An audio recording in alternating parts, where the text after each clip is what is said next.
はい、皆さん、お待たせいたし Ladies and gentlemen, thank you very much indeed for waiting. My name is Jung, and I am one of the researchers. So first of all, I'd like to call upon our director. 皆さんこんにちは。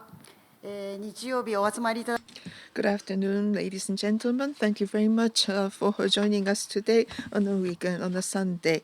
We have this universal slash remote, and I was wondering what sort of impression you had from the title of our exhibition, because this is a made-up word, and this exhibition had been curated in 2020 at the time of the pandemic, which covered the entire world.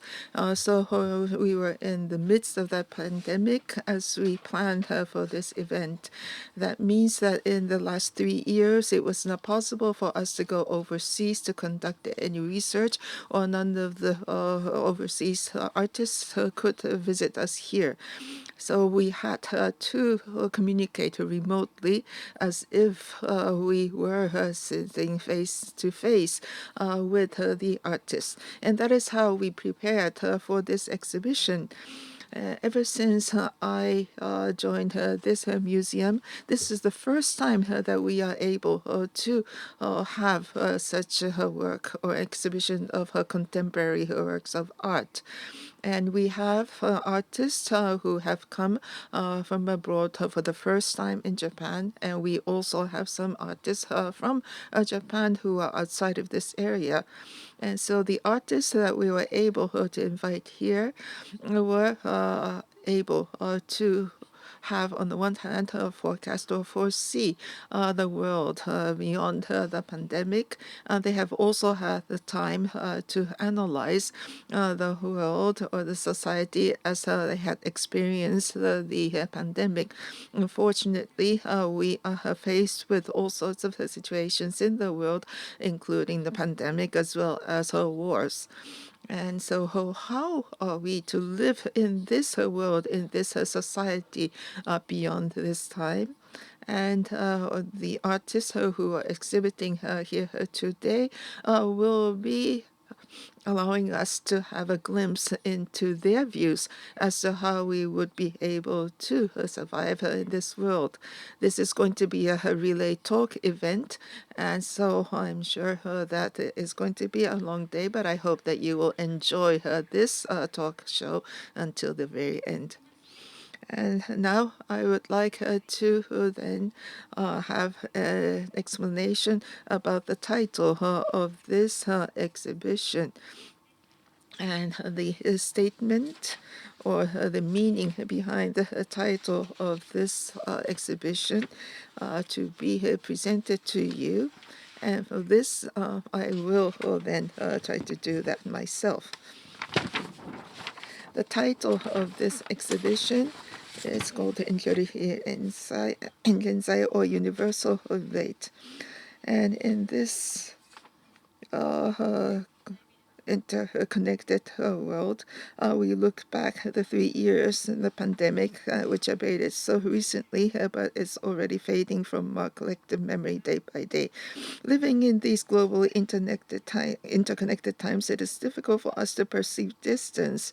During the pandemic, we had to have a 2-meter distance between ourselves, this being considered far enough to prevent aerial transmission of the virus. And imposition of entry restrictions and travel bans revived our awareness of the distance between countries. Slowdowns in logistics reacquainted us and the inhabitants of the Earth with the reality of the planet's vast distance. And many of us then recognize how far apart we are from people or from things. And many of us adopted remote work, which seemed to resolve or at least mask the distance between us. And as the pandemic waned, we rapidly lost our sense of distance once more. The title Universal Remote was devised as to encourage us not to forget the perpetually distant realities of the present day. The phrase universal remote signifies a multifunctional remote control, but with having this slash between universal and remote, we are focusing on the one hand, universal, and on the other, distant, contactless. This title conveys the conviction that it's vital to remain aware of the sense of distance that came to the foreground during the pandemic, as well as the unchanged reality that we are all living separate lives. And so, as I have just read from our brochure, this is an exhibition which has various social meaning. Many of the artists are presenting works which had been created before the pandemic, which means that they had already exercised their visual capabilities to take a look at the world and the values and the beauty which are inherent in their works of art will be shown at the exhibition, and I hope that the relay talk will give you further insight into the thoughts of our artists. Thank you. I have 3 pieces in the exhibition. They're all video pieces. A paper airplane that flies above a gas burner. A bronze statue which is being heated. And a hot air balloon where the gondola has been set on fire. And I started out with sculpture. So I thought it would be appropriate to explain how I came from sculpting into the moving image and how my sculptures and the moving image are connected. And if you understand that, then I think it might increase the number of ways in which you can see my work. And so I hope that I'm going to be able to explain something about the interaction and the flow between the work. When I was a student, I was creating these outstanding sculptures like this. I haven't shown this for years. As you can see, I was a proper sculptor, and I was doing this fantastic work. And when you're a sculptor, because the things are in front of your eyes, you have this instantaneous judgment being passed. And I held this feeling that there was a dilemma because of the datedness of the medium that we call sculpture. It takes so much time to make it. So there's a dilemma of not being able to give instantaneous shape to your ideas. So I thought about linking sculpture with actions and this is a place called Tokyo Wonder Site, which used to be in Shibuya. I had the opportunity to do a solo show there, and I was making this kind of clip where I was playing around with the bees. After that, I was invited to take part in an art festival at Fuji City in Shizuoka Prefecture, and I was thinking about sculpture, the things which are going through my mind, and also what was happening in society, and I thought there was going to be a way to link it all together.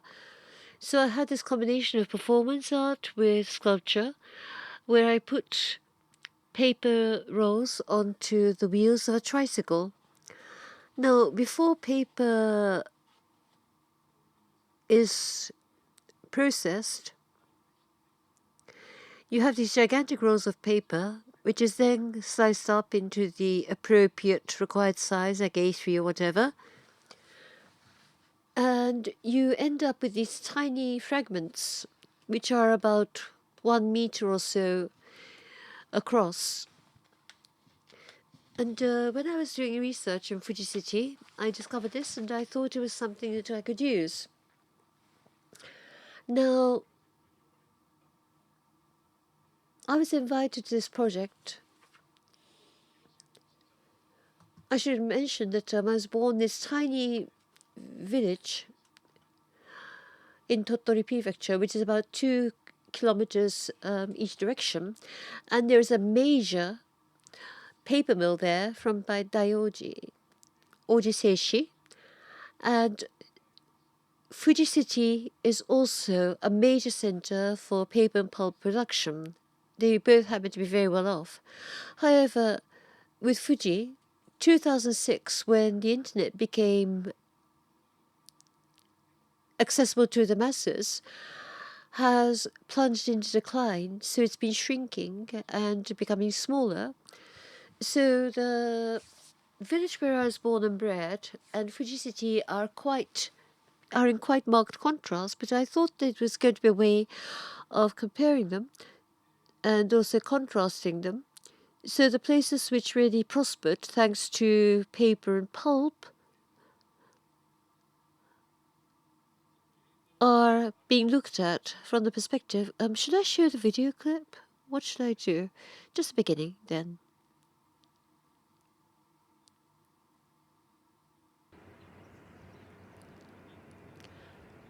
And they're both very similar. There's a paper mill. There's the Aeon shopping center by the major road. People in Fuji City thought that I was doing the shoot in Fuji apparently, but this is actually from Tottori Prefecture.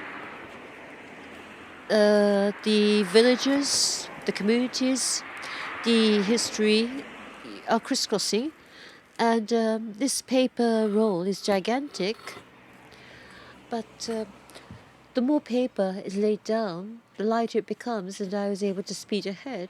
So this overlays with the history of Fuji City and also the village where I grew up, which I thought was interesting.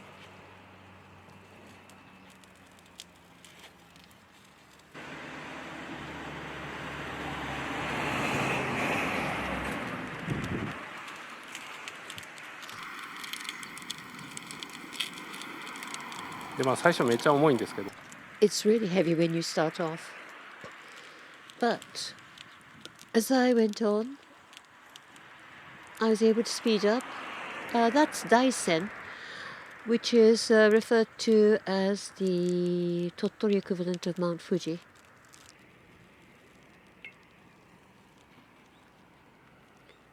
This actually links to the hot air balloon, where you can see that there's progress being made. You're going ahead with the tricycle or with the hot air balloon. I bought the regular sort of tricycle that the old ladies in my village would use to go to the fields or whatever. And this was physically grueling. So the cameraman and the person who picked up the paper and myself, I went on for about 12 kilometers, so it was really tough as a shoot.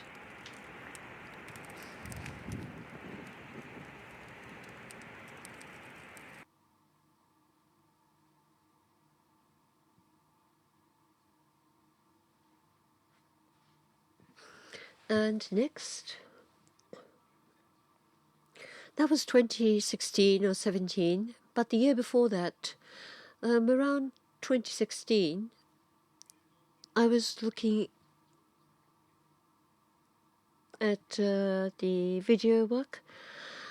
This is something that I've been doing since around 2006 onwards. It's called photo sculpture. made out of 3D data, and I could see that starting with the film works actually was impacting and changing my sculptures. Now, this is really found images from social media or from the internet, just regular people just uploading their stuff. And I just took that data, and in our mobile phones, I think a certain percentage of our physical reality and our physical senses are actually laid inside or exist inside our mobile phones. So I just took this massive quantity of images of the same motif,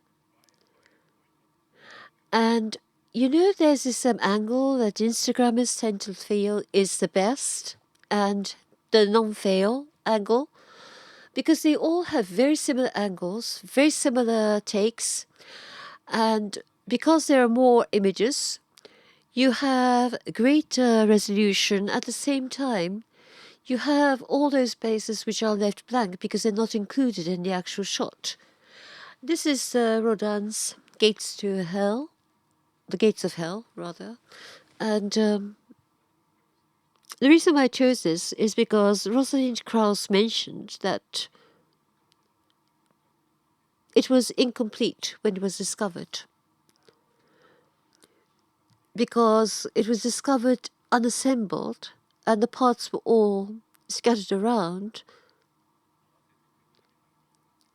So the Gates to Hell as we know it was actually the result of the instructions, and the French government has gone ahead and created 7 copies or 7 of the Gates of Hell. And then we are faced with the issue of what is authentic, what is real.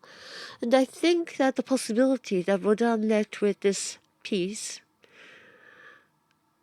could have been immensely unlimited if Rodin had not died.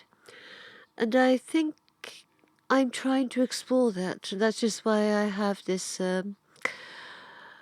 continued with this project. And I've got about 800 or so images. And if somebody uploads a new shot, then that's going to transform the look of the image that I have, or the images that I have. And the same applies for somebody who uploads something tomorrow. The more copies of the images that I'm inputting, the higher the degree of resolution. And then you have the disparity where you are faced with the issue of what is real, what is authentic. And I think that with the digital, you've also got the issue of is it possible for the aura, as the Germans put it, to exist? Where you have the one and only original uniqueness, that that presence that you think. This is something that I just discovered from Instagram with the world record for likes. Messi has about 70 million, and the egg has about 60 million. And with likes on social media, I think it links with Benjamin's definition of aura, where you have the ability to actually visualize something akin to a religious experience, which is the aura as Benjamin put it, or Walter Benjamin put it. Because these are all reproducible and copyable. And I was thinking about those issues, about the original, about aura, authenticity.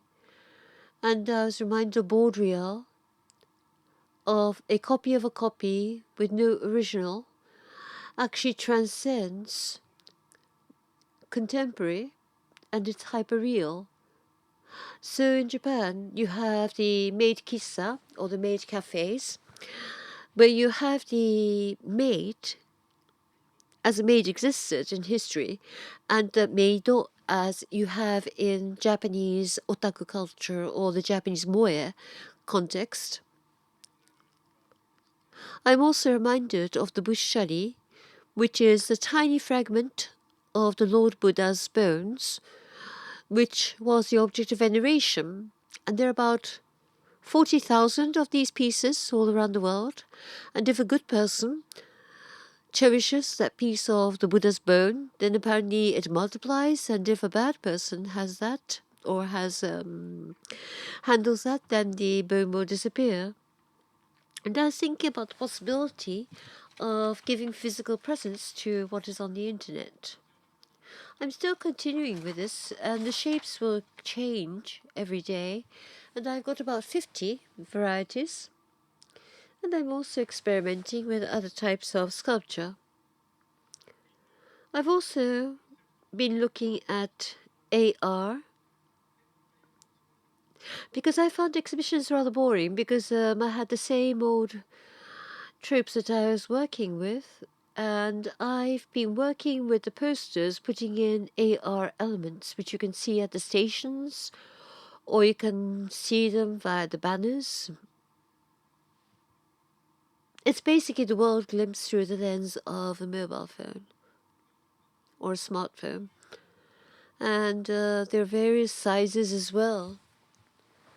I've done life-size Gates of Hell, miniature versions, but after a while it becomes rather monotonous. So 2018, 2019 onwards, I've been using CG to create this kind of visuals, which is a sort of giving myself relief. This is from Seoul, the exhibition that I had there, where I've been working on photo sculptures, and this was an online residency project, but it's going to be too complicated to explain in time available, so I'm going to skip that.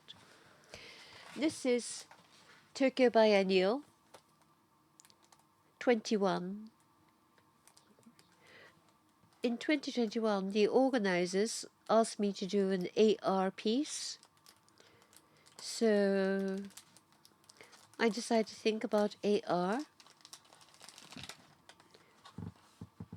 And I was thinking about the kind of metaphor that was possible for AR. And then I thought about the world glimpsed through a device, which in this case is a mobile phone or whatever. It could be a computer, where you're actually glimpsing the world through that tool or instrument. And then when you think about that, somebody is looking at you when you are looking into the mobile phone, which means that this ties in with the surveillance society. It's also a reference to the panopticon, as in Foucault.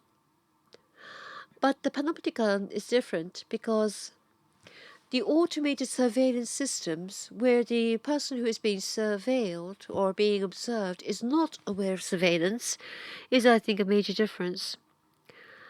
This is the Shin Tokyo building, and if you download the app, you can still see this. The reason why I use the football stadium is because my hobby is watching football. I see these matches every week. And during the pandemic, a lot of the matches were held with no audience and empty stadiums. And each of the countries had a different approach. Spain was rather interesting in that they used CG to overlay CG-generated audiences in the stadiums, which was really mystifying. But what happened was that the actual real match was influenced by the CG-generated audience, so that it actually felt like a proper football match.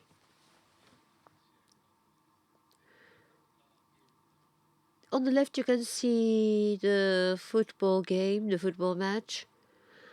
On the right, you can see a regular game. And I thought that having CG intervene could actually transform the way in which we could see this. Also, the video assisted referee, VAR, was picking up in popularity and more people using it. What happens with the video assisted referee is that you have a hemisphere of cameras which scan the play, and I thought it was really very much like the situation we have where the world is being scanned. And so I had the idea of putting a stadium into the fabric of the city. Now, the panopticon was named after Greek myth, Aristobulus, and various things that are happening inside this space. Synopsis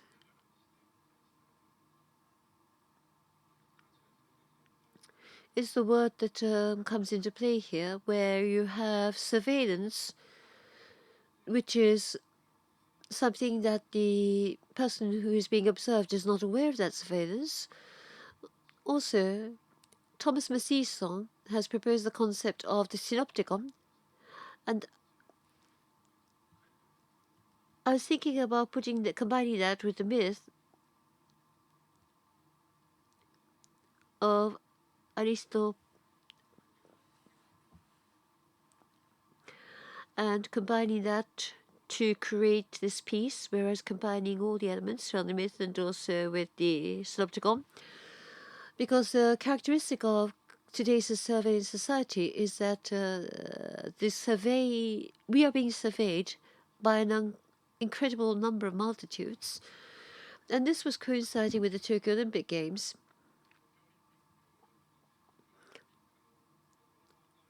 And I put work inside the logo for the Tokyo Olympic Games.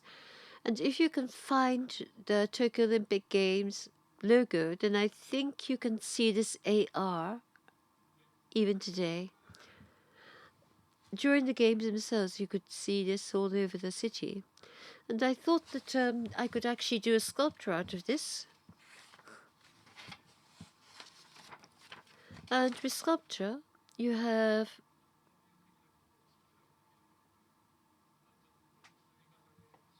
it's pretty much difficult to put in multiple layers or multiple aspects. So I tried making a sculpture, but it was like ordinary. So I wanted to change that and make it more customized. So this is what I ended up with. This is going back to Argos Panoptis, was a cyclops who never slept.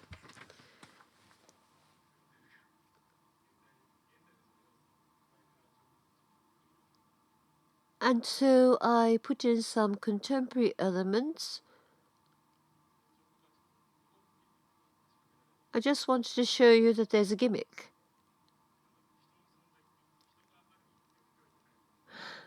There's sensors built in so that the sculpture will move if the sensors can pick up a human presence, and if you move out of scope, then it stops. This is going to be shown at the Aomori Prefectural Museum from around mid-April. So if you do have the opportunity, I think it might be interesting to go and see it. I had the Bitcoin graph a moment ago, and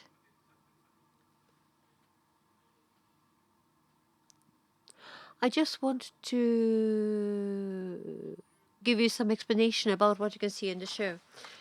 Now, the hot air balloon and the paper airplane, I started thinking about that from around early summer, immediately before summer of 21. This is the Bitcoin graph, where you can see that it happened to coincide with the time when you had the peaks. And I thought that the blockchains were rather interesting because you could actually see human greed and desire quite clearly. So bitcoins, which were supposed to be decentralized, were actually being siphoned up and sucked up in massive quantities. People who didn't really understand economics were referred to as fertilizer or energy sources, and they were in effect being taken in. Now, the past 30 years, Japan has not been growing at all, and United States and China have been seeing slower growth compared with the 80s and 90s, but in Japan, there's been no increase in wage or income levels. I'm teaching at universities, but the universities are also cutting back on their expenditure, and I am aware that they are cutting back on the actual wage levels. And I was thinking about how I could channel all of this, which is going through my mind, into a piece. Now, taking out a loan or purchasing real estate, actual capitalistic actions is what I tried doing, buying land, for example, which actually was a discovery for me because I discovered that there are going to be all these mystifying and mysterious taxes which are going to be taken out of my pocket. I was also working with plants. This is from Madagascar. And I was importing these plants from Madagascar, about 120 of these. And I think that transportation over vast distances is one of the key elements of capitalism. The same happens for immigrants, migrant workers, also for plants. And I've been trying to put that into work in various ways. And this is what I took 2 days ago. So it's a recreation of what I did with the paper airplane and the electric fan that I have in my studio, which I thought was rather sculpture-like. And it ties in with the bubbles that are going erupting and also how capital moves around. And then I discovered, or I was reminded of John Donne's No Man is an Island. No Man is an Island is basically about the fact that we all end up dead anyway, which I think is very much appropriate for Japan today. And what I was thinking of was the act of flight, which continues, and also the fact that the gas cylinder has a limited quantity of gas in there, so their airplane was going to crash somewhere, sometime, and I thought it was very appropriate as a metaphor for Japan right now. So this is No Man is an Island. Do not ask for whom the bell tolls, for the bell tolls for thee.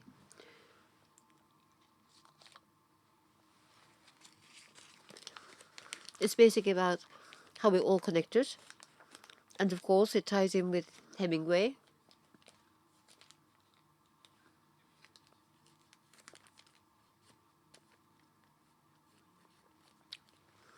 And the protagonist ends up knowing that what he does is going to be meaningless, but he does go to the assigned spot.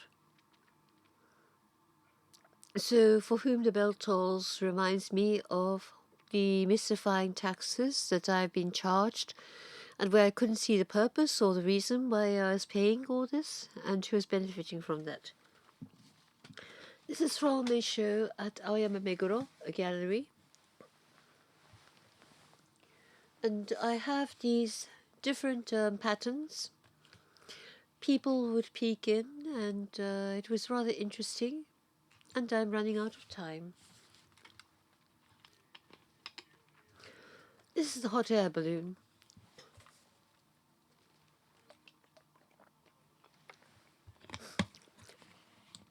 The gondola, my energy.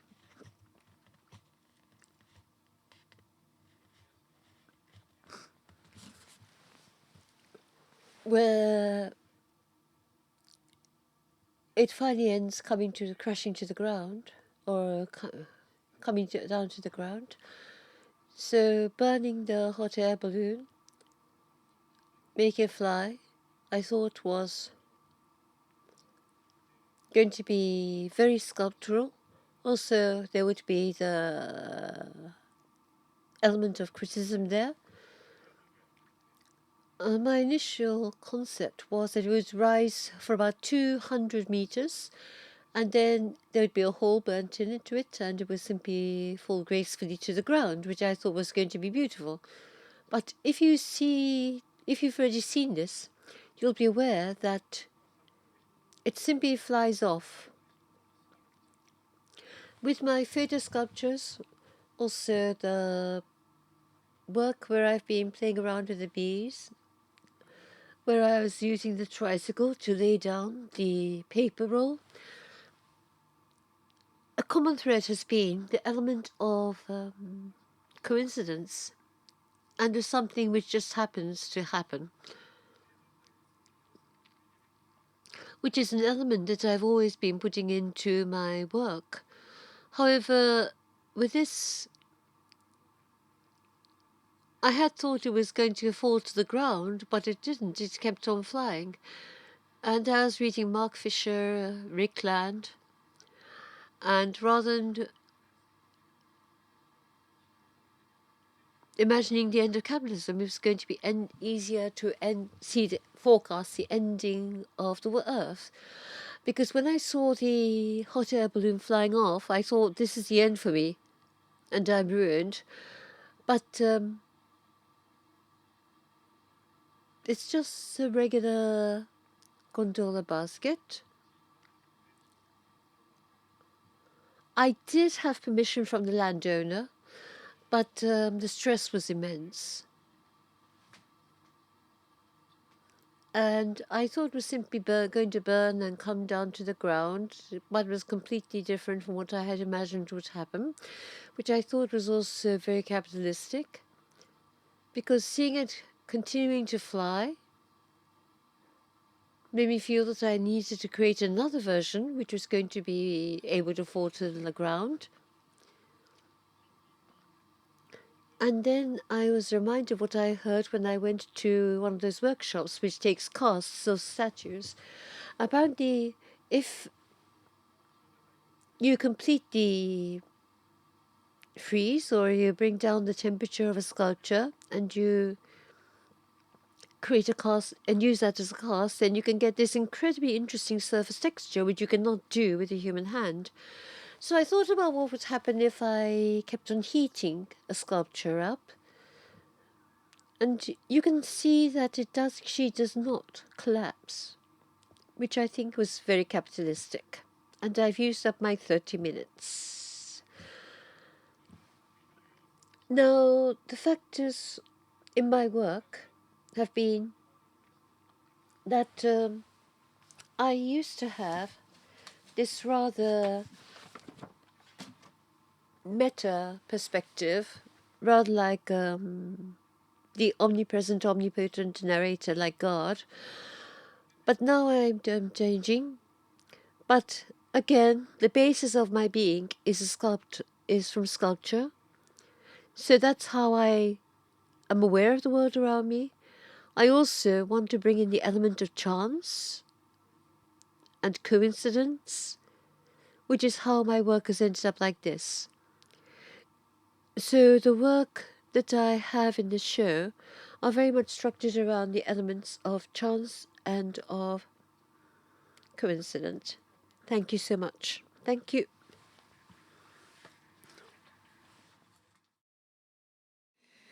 Good afternoon. My name is Maiko Jinushi. Pleased to speak to you.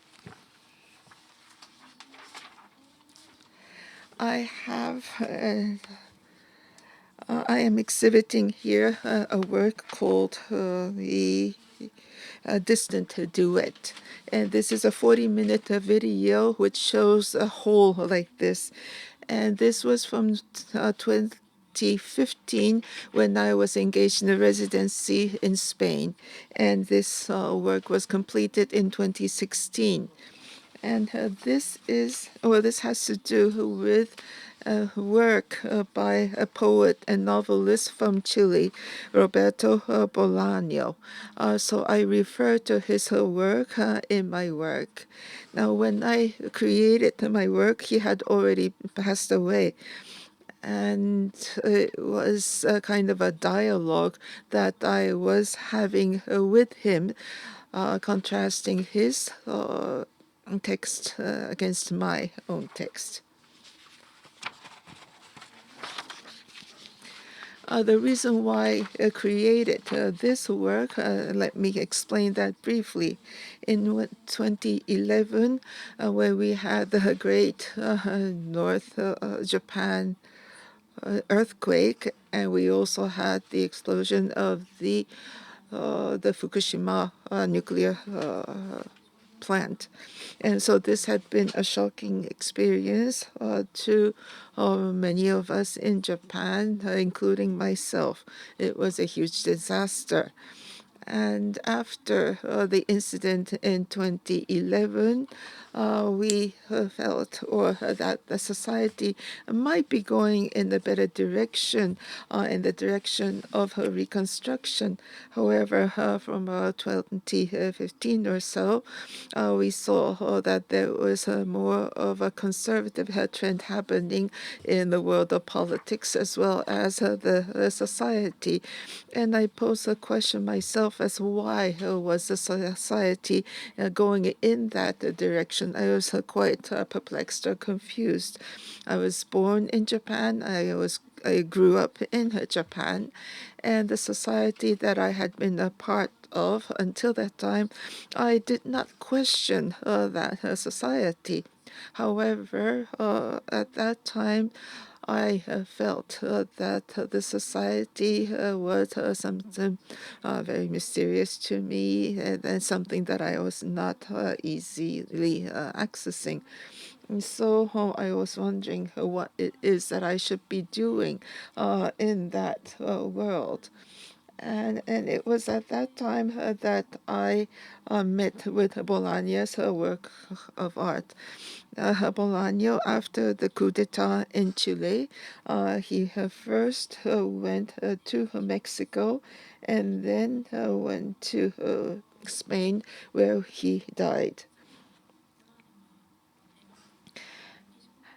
And he created a work which were placed in Mexico or Spain, but he always wrote from the viewpoint of someone who did not belong to those areas like Mexico or Spain. And he had been from Chile, but while he did not stage his work in Chile, he did refer to some of the thoughts that he had about his life in Chile. And he also questioned himself as to how he should be thinking about his own birthplace. And I found that reading his works, it also helped me to think about how I should be facing my world or society. So I had hoped, or I had wished that I would be able to speak to him directly, where he had already passed away. So I decided that I would go to the Mediterranean Sea, where his remains had been scattered. And then I tried to create a kind of a dialogue between the text that he had written and the text that I had written myself. As for my work, I cannot simply explain the concept of my work. I think I can take a multiple view as to what I have created, and depending on the viewpoint that I employ, I would be able to go into a very different discussions. But I decided for this talk that I would talk about the discrepancies in communications. And so my question is it possible to generalize the category of Japanese people or Japanese society and talk about this subject? Who are the Japanese? And another topic that I will look into will be graves or cemetery. Now, I also mentioned that I would like to talk about reciting or recitation. This is the very first video work that I created in 2011 or 2010, and this was my graduating project from graduate school. And I do have a bit of that video, which is very long, so I will not be able to share that with you. But what I did in this work was that asked this man to recite the work that I had written.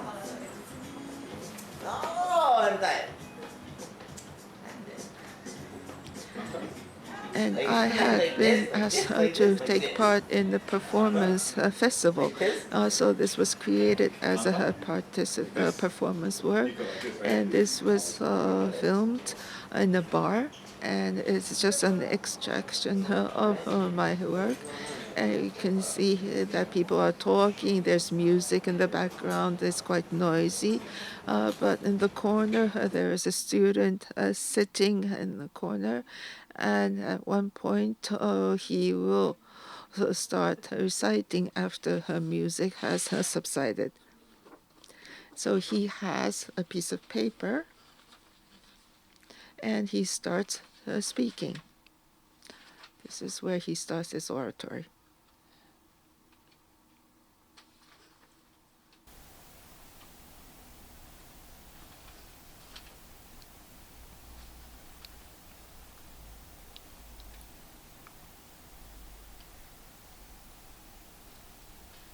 人の存在は海のようです。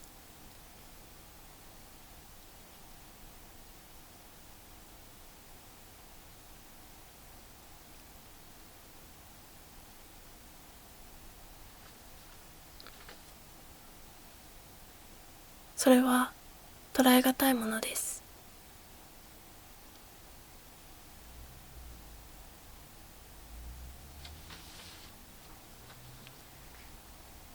揺らいでいます。これはAnd he talks about something that happened between him and his girlfriend, and that he is this is a very 2週間前、 personal declaration 鎌倉へ行ってきまし that た。 he had made. And I will skip to a later part.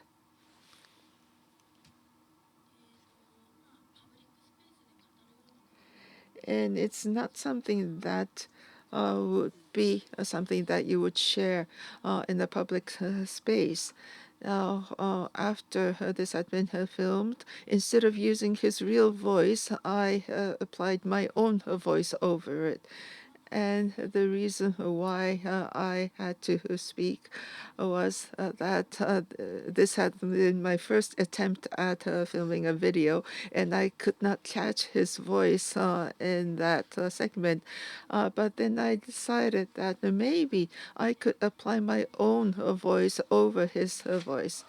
Because if it were his original voice, then it would not be a work of art. Whereas I thought I would then speak over her voice.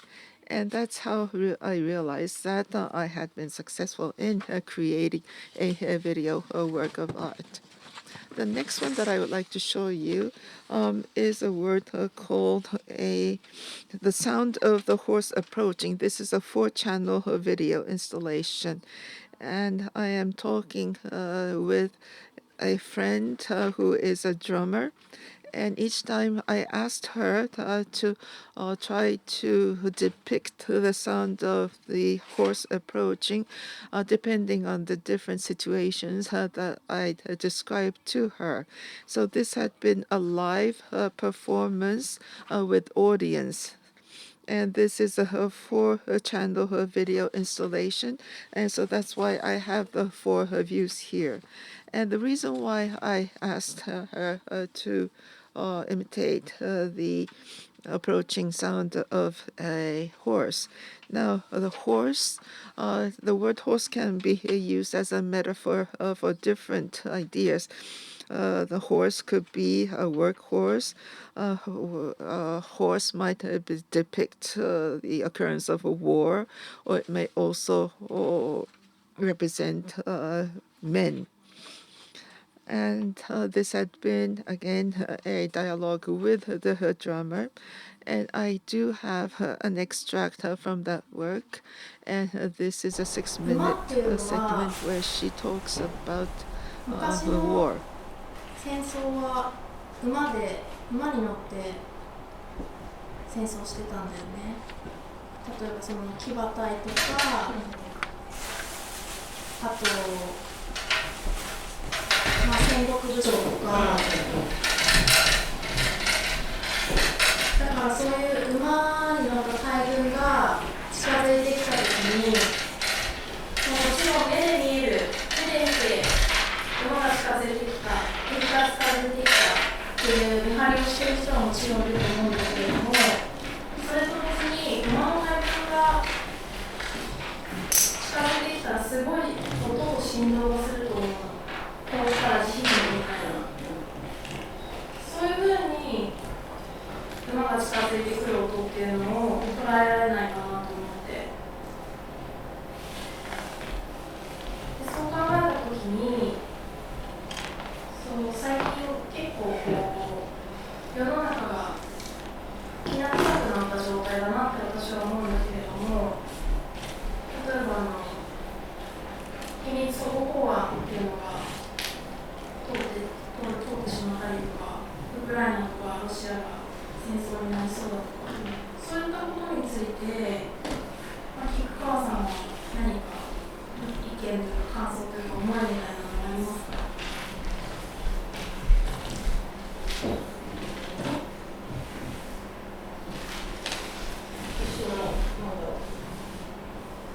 あんまり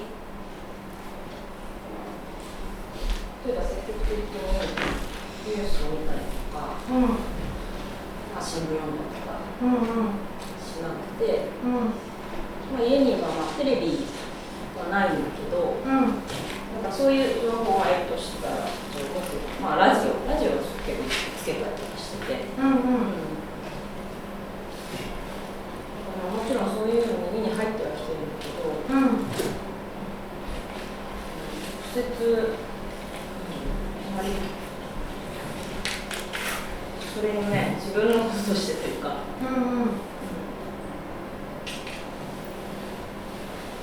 捉えない。例えば、秘密保護法案が通って、徐々に日本が風通しが悪いというか、戦前の日本みたいな状態に徐々になっていくとして、そういったことについて特に恐怖感とかも湧かない。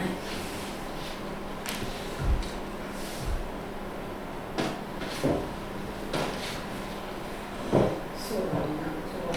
自分の切実にそういう問題を、生活の中で、切実に思ったりしないというか、考えたりしない。本当に基本的に。だから、今そういうふうに言われても、ピンとこないっていうのは正直。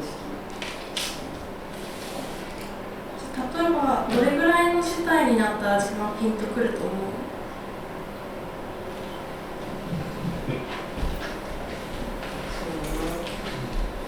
やっぱり知ってる人というか近しい人というかそういうところに影響が及ばないと思わないかもしれない。近しい人が例えば死んでしまったら危機感を感じるけど、そうならないとあんまり危機感を感じないとか、あんまりリアリティを感じない。今その舞ちゃんが言ってる死んでしまうというのは、戦争になってるとか、そういうこと。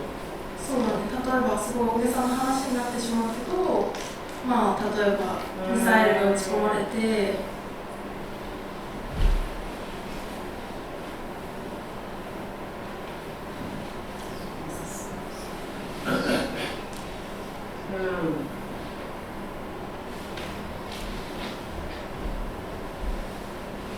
そのことに関して自分の想像力が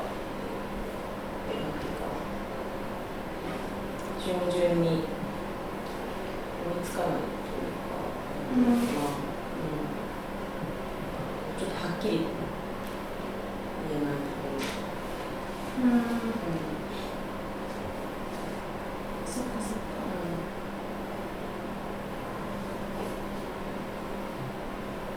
分かった。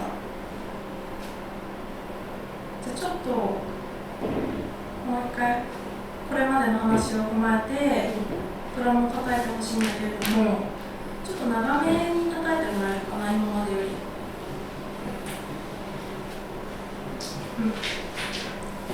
お願いします。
So I did share with you a rather long section of the video, and this was created just before the distant duet. This is 82 minutes long, and so there's a performance by her, and there's also a dialogue between myself and her. So there is no cuts here. And while we were having this conversation, there were moments, quite a few moments of silence because she had trouble answering me, or sometimes she had to think about her answers. And the reason why I wanted to show her this was that after the great earthquake, we have seen great impacts from that. The concern about radiation, and at that time neither the experts nor the politicians were aware of how much radiation emissions there were, or how much it was impacting the lives of the people, because that was something that was invisible, and people had different perceptions of this. So even amongst people, family members who had easily had communications or conversation with each other, even amongst those people, while it was deemed safe to eat produces from the Fukushima area, there have been different views on this or different opinions on these matters, and that ended up in people not being able to carry on conversation with each other due to the difference of ideas. And that's something that I noticed after the earthquake, and I tried to show that in my works. And so between the two people, we have different opinions, or we have our own opinions, and because of the difference, we may not be able to carry on a true conversation. That is something that I wanted to convey in this work.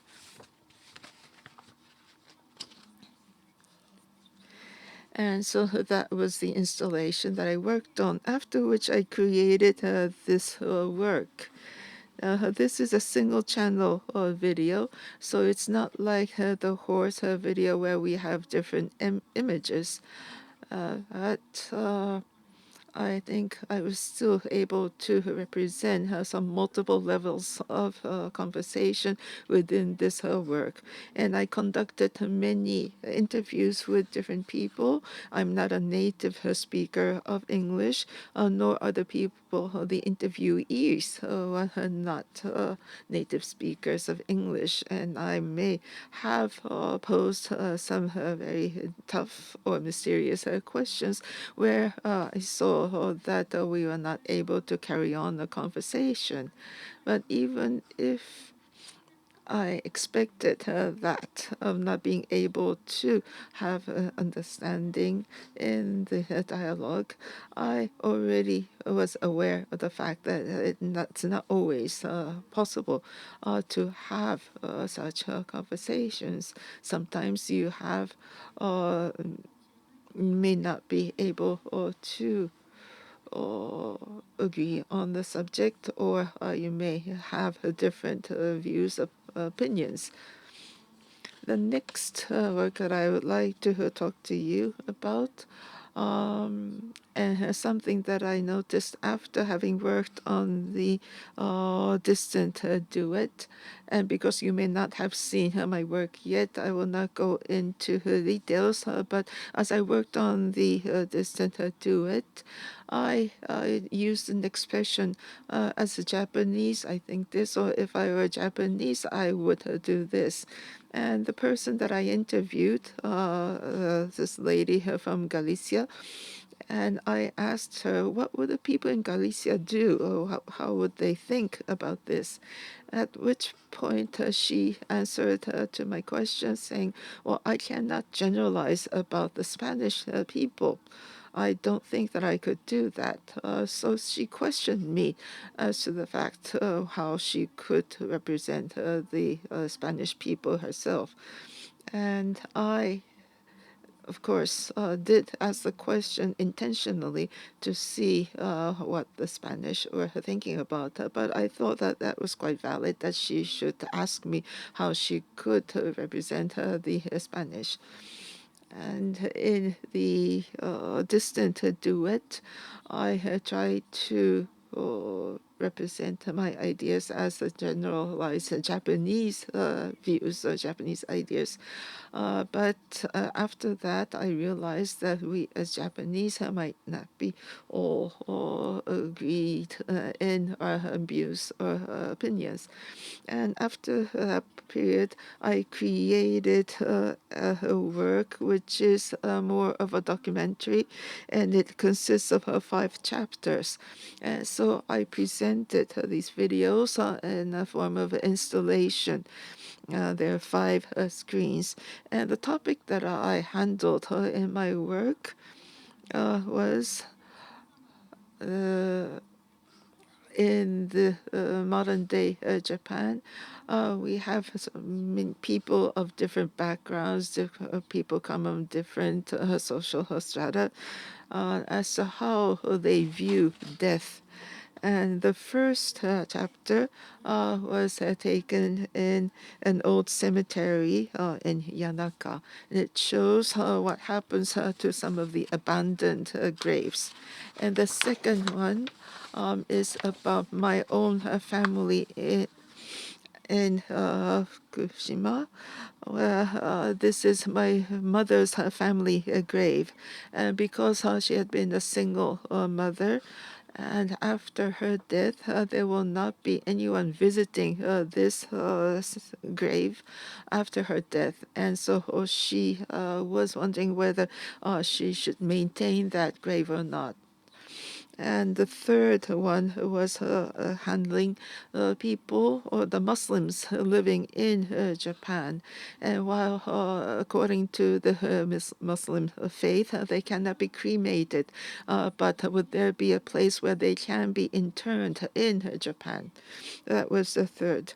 And then this one is about the Korean people who had come to Japan, or who had been brought to Japan to work in the mines there.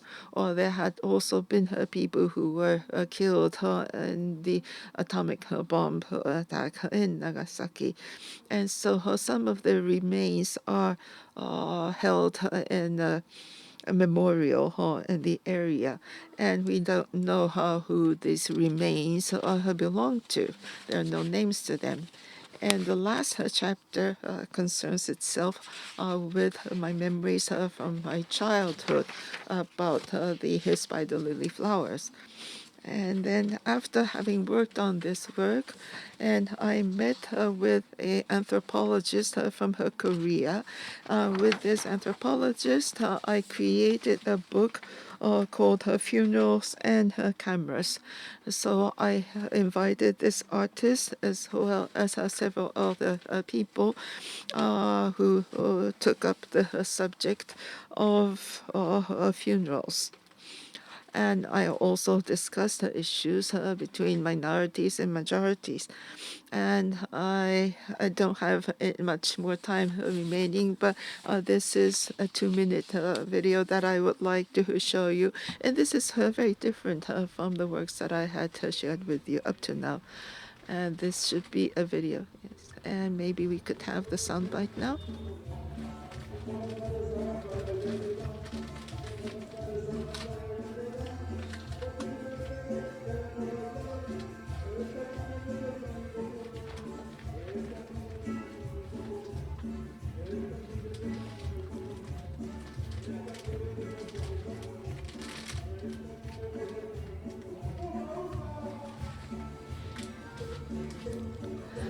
This was created during the pandemic, and I have been working on different types of works, and this is quite different from the ones that I had talked about today. Of course, in myself, I see this as a connection to other works. And this is being shown currently at the Mori Museum of Art. So at that time, I started talking or thinking about videos. And I think there's an interesting portion here. So I have shown the person dancing, and I was inspired by the fact that if you rock your smartphone, then this is the kind of image that you can capture. And what I did in this work, which is being displayed at the Mori Museum. Also, in this exhibit, the monitor moves. And this is also about visiting the family grave. It may seem very different from the earlier works as to where are we going after we die. This was a chapter about us visiting my mother's family grave, and this was created after that incident. After after the funeral of my grandfather, I heard a very strange noise. So this is a personal experience that I had on the day of the funeral, and this resulted in this work. And the distant duet started from the fact that I wanted to speak with someone who had already passed away, and was someone who had gone beyond her to another world. There have been many ways that I tried to strike a conversation with such people. There's always something that I was not able to express myself. However, in this work, I think I took a totally different approach. And I try to speak about the spiritual world that may exist from different from what I am living in. And this is on exhibit until the 31st of this month, and not very far from this venue. So I would appreciate it if you would visit my exhibit there as well. Thank you very much. Thank you. And Mr. Jinushi's exhibit at the Mori Museum of Art will continue until the end of this month. And this is a collection of some of our earlier works of recitation, as well as the most recent work. And so you'll be able to enjoy the two types of work that she has created here at remote.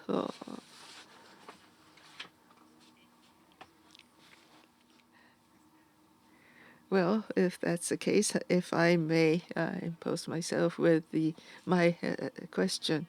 You talked about the recitation, and then you went on to talk about the communications or her talking to each other.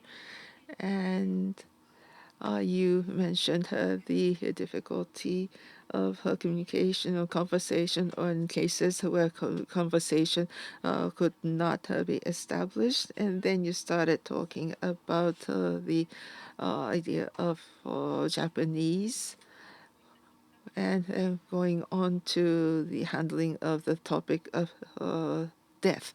So how did you go about transcending from one topic to another?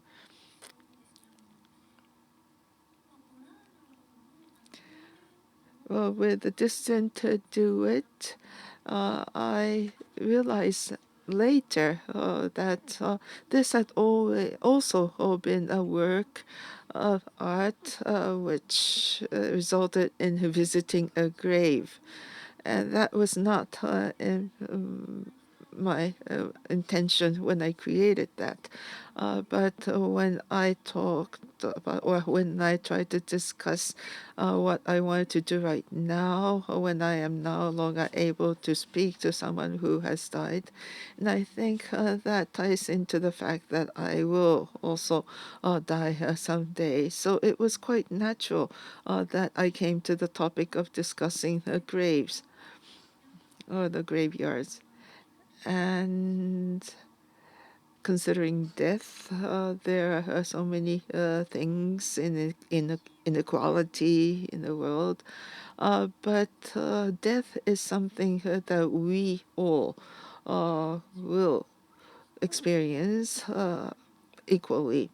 Regardless of whether you're rich or not, depending, or regardless of where you live in the world, death is something that we all experience, and I thought that that might give me some way of thinking about death.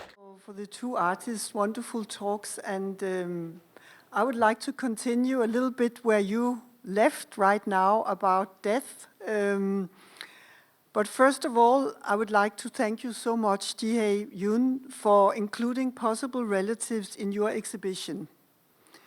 You wrote me a mail back in 2022 sounding, I first got to know your work in Benjamin Walker's Theory of Everything in around 2015. a radio program podcast based in New York where Benjamin Walker takes the listeners into art, journalism, fiction, and interviews. What this really tells me is that loneliness is a universal problem, and the fact that you took it up in Japan as an urgent subject is very important and touching for me to think about. So thank you so much, and to everyone else who has been involved in this exhibition. It is such a pleasure working with you all. I have chosen to call this talk, Those Who Lose Themselves Are Abandoned by All. This is an open title who can take us into two different directions. It can take us into loneliness and isolation, but it can also take us into collaborations and communities where collective thinking is in focus. But first of all, I would like to go into the art project, Possible Relatives, that took me into the darkest corners of life, of exclusion, loneliness, and death. But it also led me into the artistic practice that I have today, an artistic practice where public engagement and collaborations play a central role in the process of the visual expression and the development of strategies of action, gathering, resilience, deep listening, and care.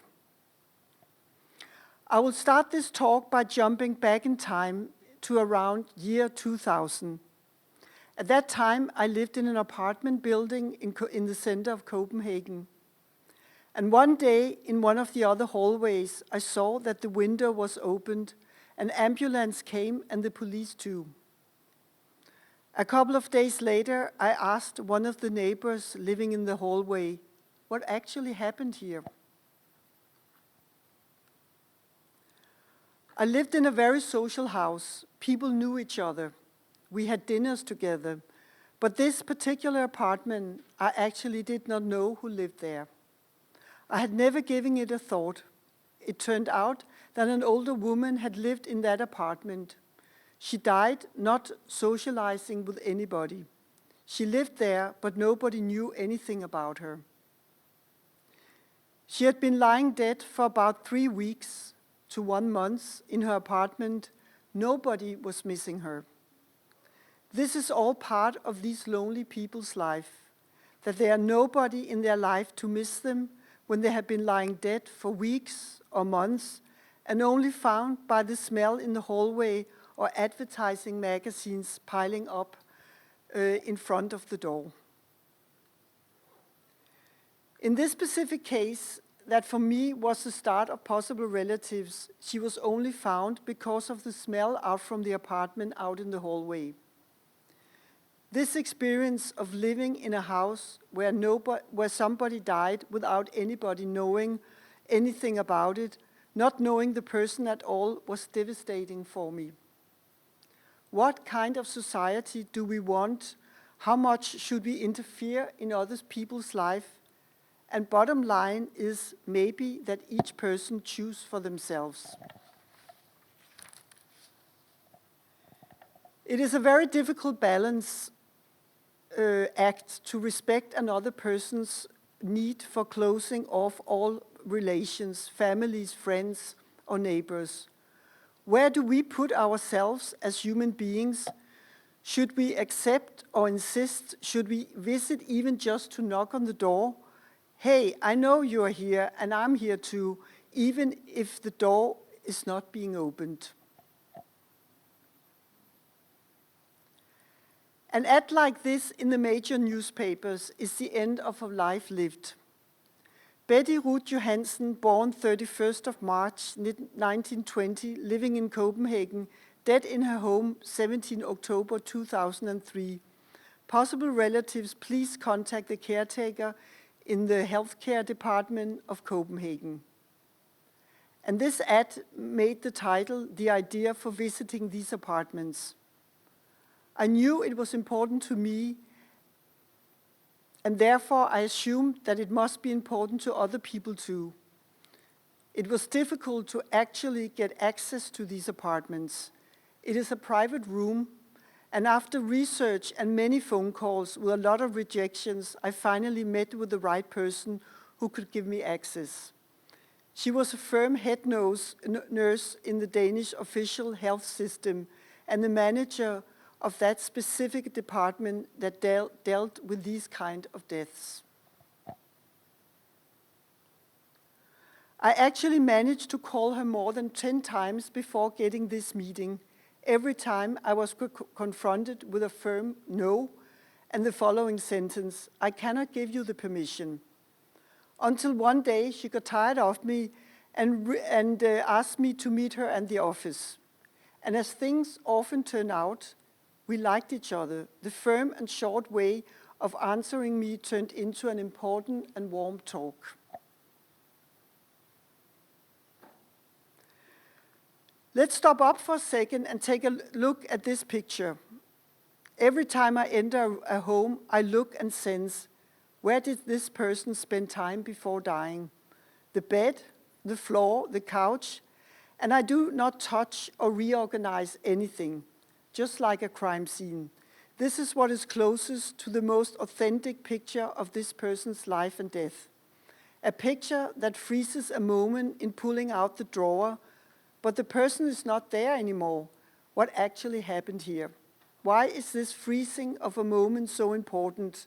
It is because we feel that this is a daily thing we do in our house several times a day.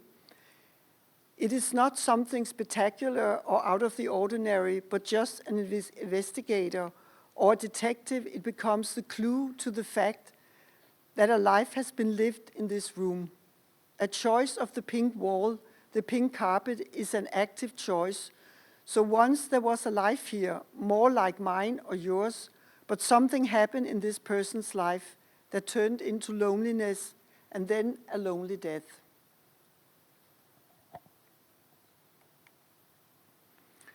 I did learn something in the meeting with the head nurse. If you think something is important, your energy will give other people in the meeting the same urgency about a subject or an act.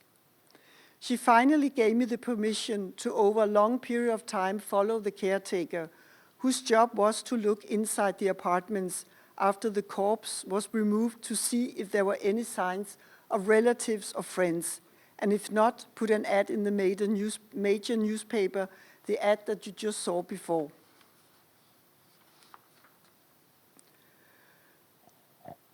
Professionals working in the healthcare system are often totally frustrated and do not know how to navigate with these people.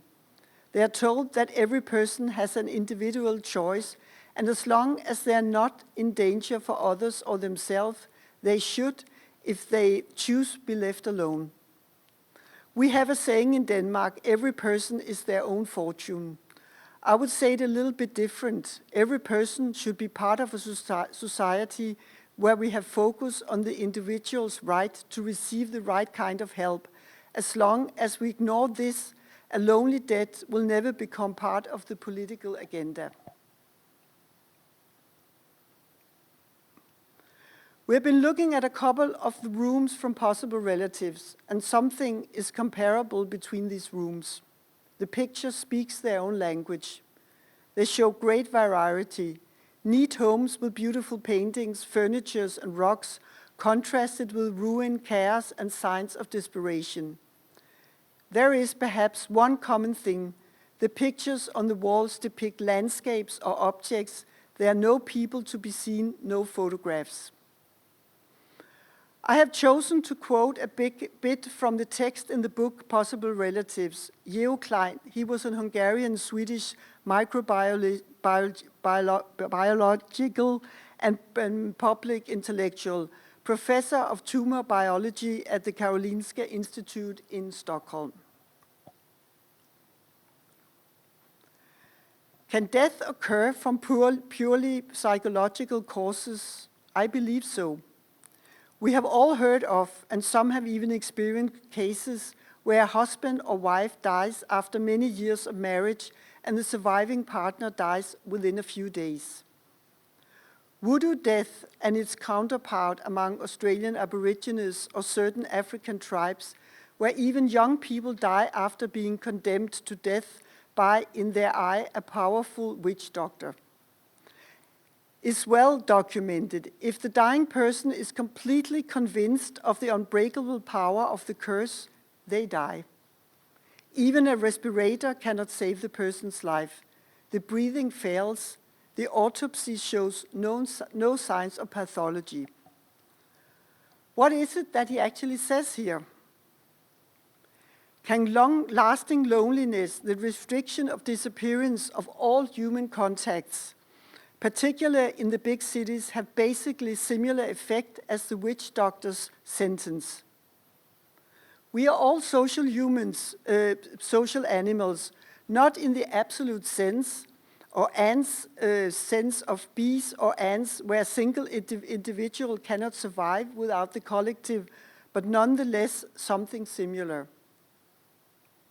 We observe, listen to, smell, and touch each other in different ways and variable intensity in different cultures.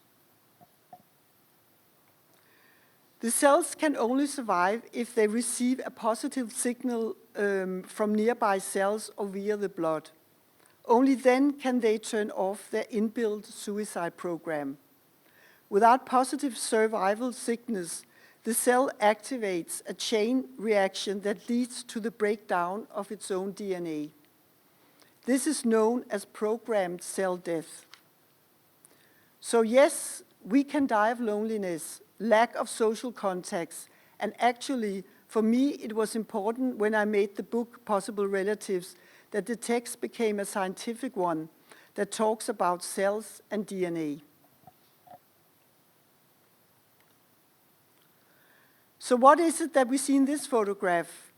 A room where life has been lived, but also a room where a person has given up their own life, sleeping on the couch, using the shoe as a substitute leg for the couch. You probably sit here and think, so did this art project change anything? I say, when people ask me that question, yes, for some it did. Art makes a change, and if we allow it to come out from the institutions to meet people who are not specially engaged in art, but in learning and seeing new angles of life, I say, if I can open the eyes of 2 people, I'm very happy, and 1 person is still okay. When Possible Relatives was exhibited in 2003-04 at a big art hall in Copenhagen, it was shown in several TV channels, written about in a lot of magazines and newspapers, brought into debate programs, and it did open up for a new discussion of the role of the professionals, especially one I remember from the head nurse from the Nurses Union in Denmark. She wrote, "This is the first time I have reconsidered our way of working." And young people got together in the wake of this exhibition and made an organization called Young and Lonely. And the aim was to reach out to lonely young people. We often think people are old and lonely, but no, there are many young, lonely people out there. I've heard from you, Jihye, that you have this word for loneliness, hikikomori. Please correct me if I'm wrong. I think it's good that it gets addressed with a specific word and a condition. And from there, the right focus can evolve.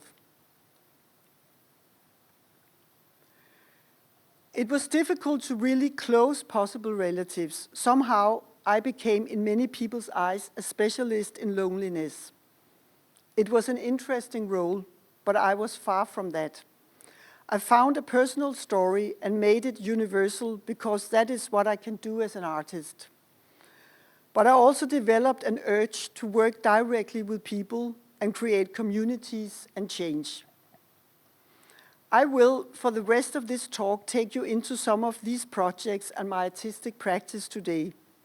The title of this talk is "Those Who Lose Themselves Are Abandoned by All," and I will add a sentence to the title. Let's make a community grabbing these people, these persons, and give them another opportunity.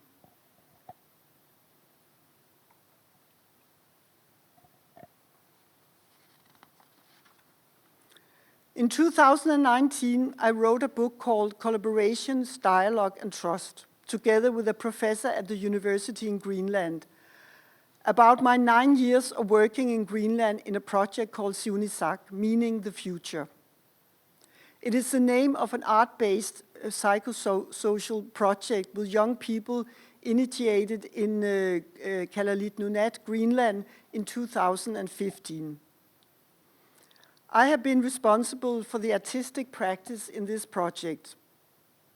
Siunisak is a local NGO in Greenland and contributes to community-based action research and social justice, right, equality, and sustainability. The approach of the project has global relevance for community-based projects and challenging colonialism. The work I do in Siunisak has become part of my own artistic practice. My latest big exhibition and book, Displays from 2022, took its origin in the knowledge I had gathered in my community artwork in Kalaallit. I was given a story from a man, a story of abuse, power relations in the context of colonialism. We worked together and involved young people in Greenland to produce books of importance to them, telling their own stories in connection to the Inuit David Christofferson's personal story, which through exchanges, visualizations, transformation, and dislocations also forms a collective story, a narrative of departures and arrivals, loss and hardship, feelings of loneliness. And here is a shot for a part of the exhibition, and before you saw the installation with the books. Two other projects I would like to mention is 7 Years and Migrant Documents, working closely with family reunification of foreign women marrying Danish men and ending up in a home for battered women.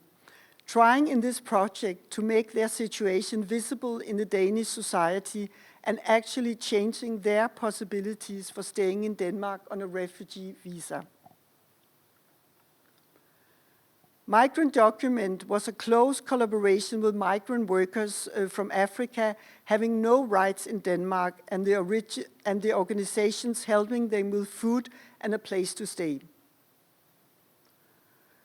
I felt both of these projects had that urgency for me to work hard on collaborations and inclusions, to be able to communicate the project out not only in the art world, but also in general in Danish and Nordic society, and making it a broader debate in general. This photograph is from the series Disorder, 26 blood tests from a voluntary clinic for migrants living in the streets in Copenhagen.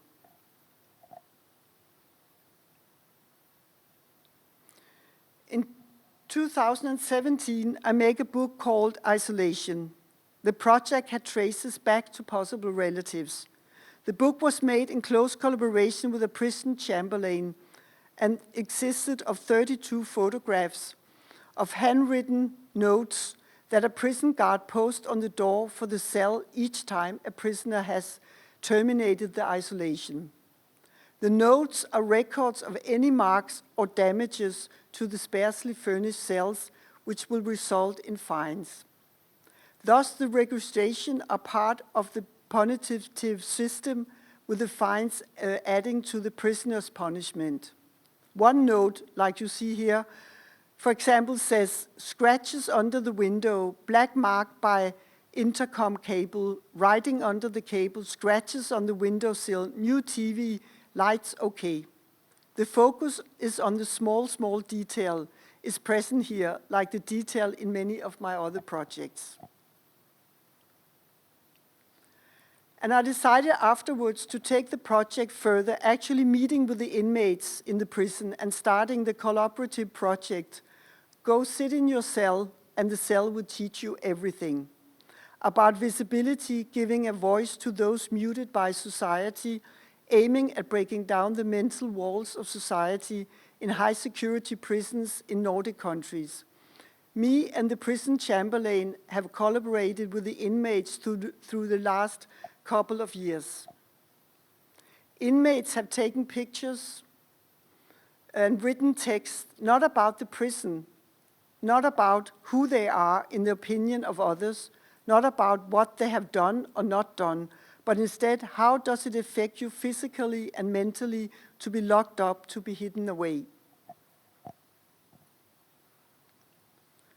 Exhibitions has been made locally where the prison has been situated, and 2022 it ended out in a big total installation in Sweden in an old prison from the 16th century, with video, photographs, audio, and sculptures.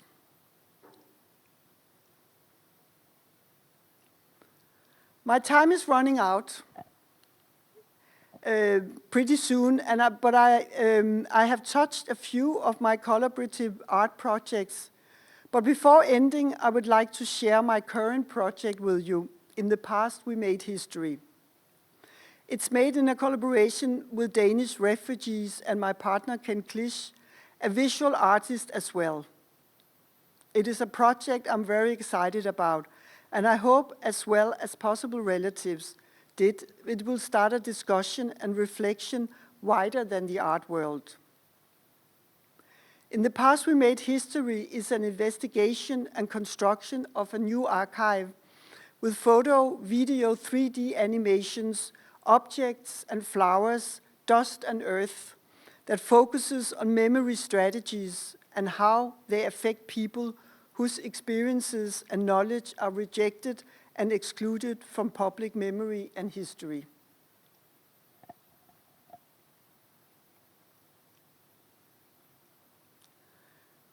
Where to find the documentation of rooms, places, buildings from refugees stay in 89 buildings used for the arriving refugees that has been erased from the collective memory. How can a place created by traumatic circumstances become a place for produce knowledge based on solidarity and inclusion with respect for the refugees' own narrative through testimonies and a collaborative working process?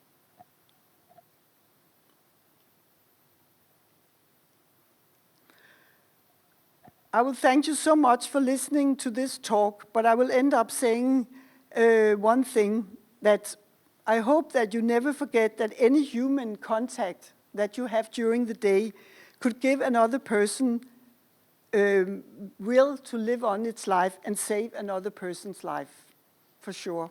When you see how people, when you meet people on the streets, how much they appreciate just saying hello if they are lonely or outside society. Thank you very much.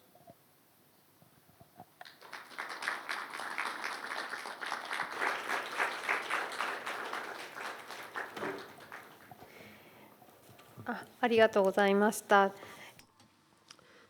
Thank you so much. And Tina Enghoff consists of 27 photographs, and Tina's work itself has never been introduced in a show in Japan yet. It's her first visit to Japan, and it's a very personal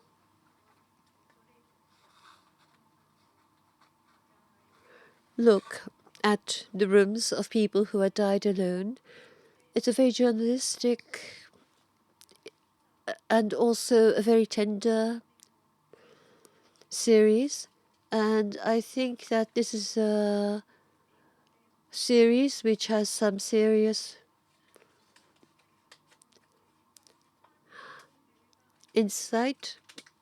There's been a description of possible relatives, and I'd like to know if anybody has any questions. If you have a question, please raise your hand. それでは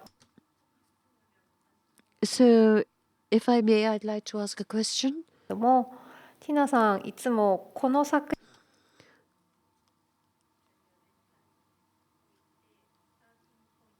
You said that this was the starting point for your career, possible relatives, or a turning point.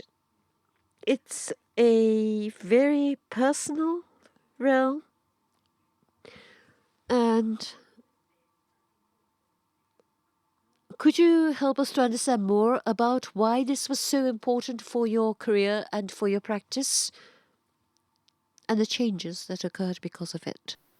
Well, actually, I did an art project before, out of a time, where I was more like, was black and white photography, and it was out of a time was dealing, was a more personal project in the fact that it actually was about me and me growing up with two very different cultures in my family.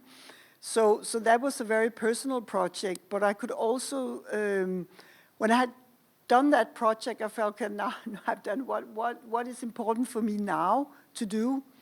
And somehow that book is very far from what I've been doing the last many years, but it still was an important project to do this very, very personal stuff. And then I think one of the reasons is that I really saw what extreme power an art project can have. I mean, when it was exhibited in Copenhagen and the art hall made all the, like a little book for me afterwards, I think it was this thick with reviews and talks, and I mean, there was not any single TV channel that I wasn't on talking about the project or talking about loneliness. And as I said in the talk, I really, I really kind of became specialist in people's eyes in loneliness, which I really wasn't. But I could talk about, I could see what an artist, what kind of power we do have in an exhibition, because it gets out and it's visual and people feel something and they feel engaged in some way or the other. And I think personally this combination between big art halls and other places to do exhibitions, for me, is very exciting. And I must say, one of the outreach projects I did in a social deprived area in Copenhagen with some boys that were between 17 and 25, they were all standing with one leg in the prison or one leg outside the prison, really difficult ones from another cultural background than Danish. And for 4 years I worked with them, and it ended actually up that a few of them was hired by the big museum to be guides in the museum. They had never ever been in the museum before. I mean, who comes to the museum? It's often people who are able to pay for it. And they were hired to show people around, and something really happened that time. And we did a lot of video installations that were shown video festivals, and they came with their families. So I saw what kind of powers we can make as artists when people are included in some way or the other. Was that an answer to your question? Yeah. Yeah, So that's exciting for me to see. はい。熱く語ってくださったティナさん。Thank you for your very passionate explanation about the series. Thank you. Hello, I'm Jeamin Cha. I'm from Korea, South Korea. I'm from Seoul, South Korea. Thank you for having me today here. And I would like to express my gratitude to all the staff of the National Art Center Tokyo, and especially to curator Jihye, who worked hard for this exhibition.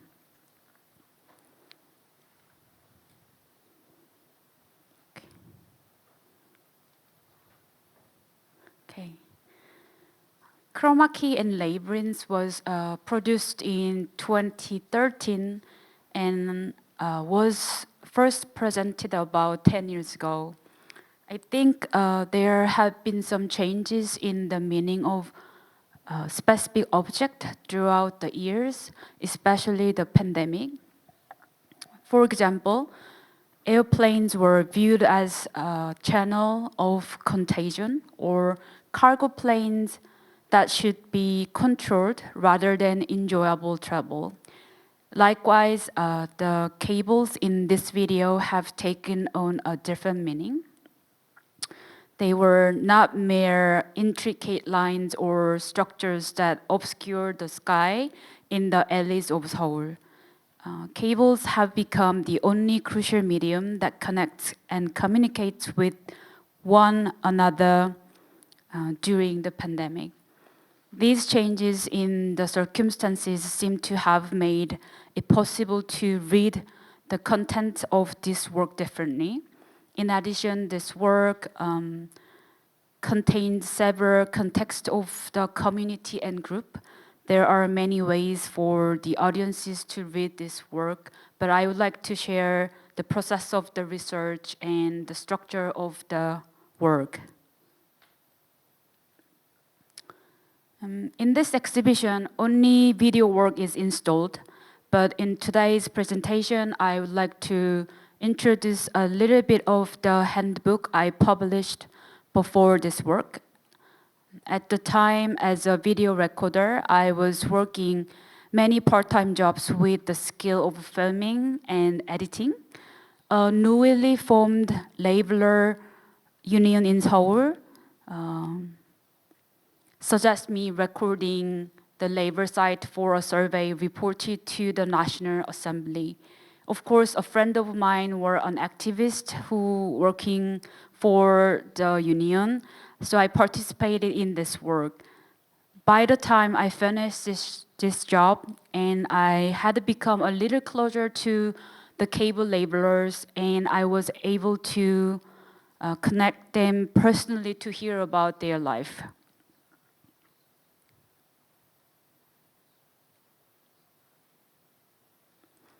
Because they visited door to door, I wanted to listen the details of what the houses and peoples looked like. Some stories were very similar and some were very unique. I edited these interviews into a handbook. It was a pocket size to carry them easily. The early 2010s were undergoing a major changes in the Korean labor community, given that new form of labor unions were emerging as a result of changes in labor patterns. For example, basically, worker unions had divided into jobs like metal or car or etc.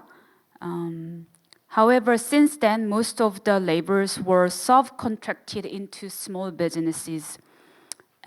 As they contracted within a multi-layer structure, it was hard to know other workers in the same job.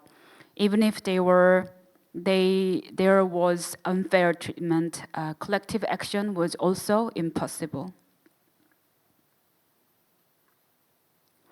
So in that situation, I wished the interview book could play a role, but as a result, I was faced with such fundamental questions. Can this book become an art? Is there a boundary between being art and not? How can I tell the difference between sociology and art? Even now, I often hear that I'm a person who does art in the form of a detective or a reporter. So perhaps I think I have had that temperament since then, but I didn't really mean to be a detective or a reporter. So after I made this book, I started exploring for myself what only art can do. I wanted to understand the difference between language and language art, difference between language and art language. I'm sorry. But I thought art language is very slow and abstract, but I believed it gives a glimpse into a fundamental dimension. Also, I don't think it gets contaminated or bores as especially as conventional languages. why I compare these two languages are because I already made a book and then I moved to make moving images. So this transition was important to me becoming a moving image artist. I valued the content of the book, but on the other hand, I thought that I would leave this linguistic content behind and try to create a narrative based on images alone. That's a 15-minute video called Chroma Key and Labyrinth. These fragmented pictures were an attempt to recombine the images that were taken in the labor survey. This attempt helped me greatly in designing the flow of editing and the attitude of the camera to follow the vertical and horizontal movements of the laborer could also be conceived in this process. Actually, before this talk, I had a conversation with other artists, and they asked me how I shot the scene, the cable worker climbing up the pole. So I used very specific equipment. It's called the Jimmy Jeep. So the reason why I used the equipment is from this practice and maybe the previous filming that I shot for the assembly.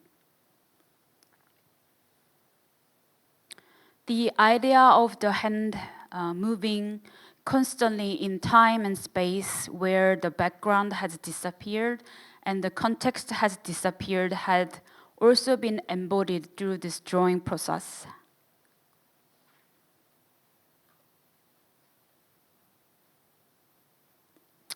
Even now, I still draw many small paintings before shooting the video. The paintings I showed you earlier also helped me plan a kind of storyboard, but I also draw images or situations that I encountered during the research process, although it has nothing to do with filming, but it's a painting that I draw slowly and uncomfortably on purpose with a very small brush.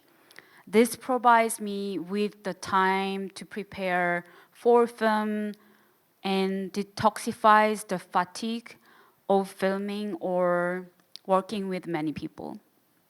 The core art language of my work seems to arise in the process of purifying information obtained from research.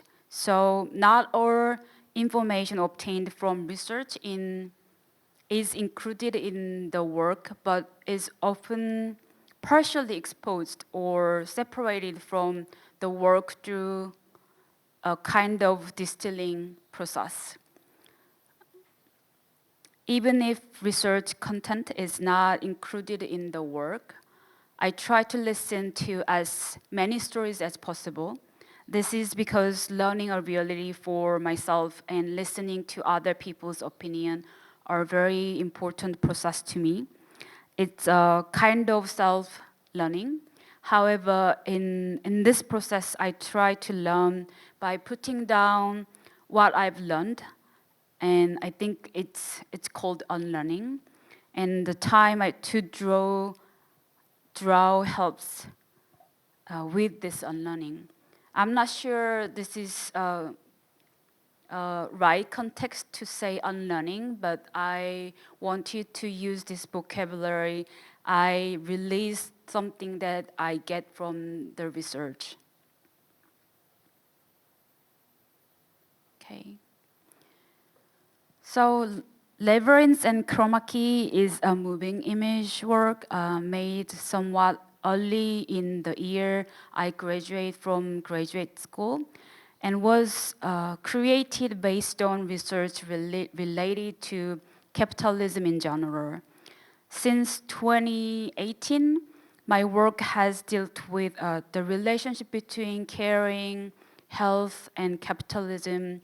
I'm still in the process of building work based on some research.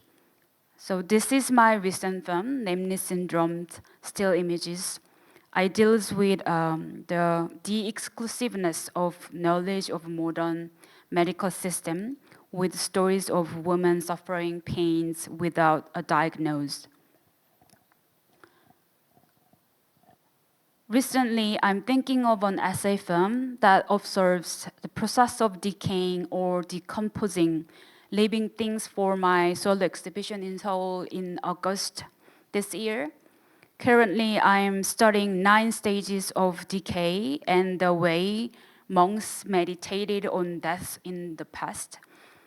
These paintings are mainly in museums in temples in Japan, so I'm planning to revisit Japan soon. So I prepared a short trailer of namely syndrome. It's about 3 minutes. 글씨, 하늘, 오빠, 외국, 볼펜, 계획, 사람, 민족, 대답, 신문, 겨울, 지금, 혀, 독, 잠, 복, 운, 문, 책, 땀. 어떤 여성들은 의도적으로 질병을 삭제하고 자기를 남긴다. 특히 진단명이 없는 증상에 시달리는 여성들에게 질병은 결코 중립적인 것이 아니다.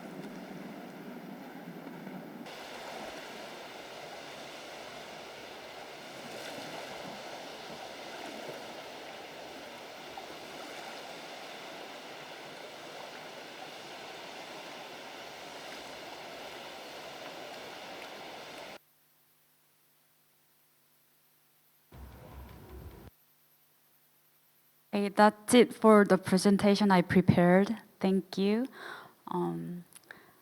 I think I saw the exhibition yesterday is the first. The thing I really like was seeing Trevor Pegland's work, Landing Site series, and Evan Roth's work, Since You Were Born, because the three works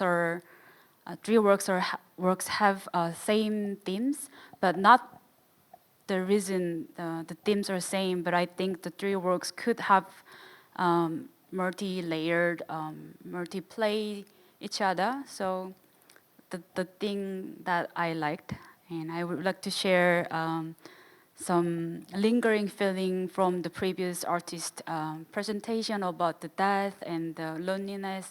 I think, yeah, we have such multiple subject we can share into this conversation. Thank you.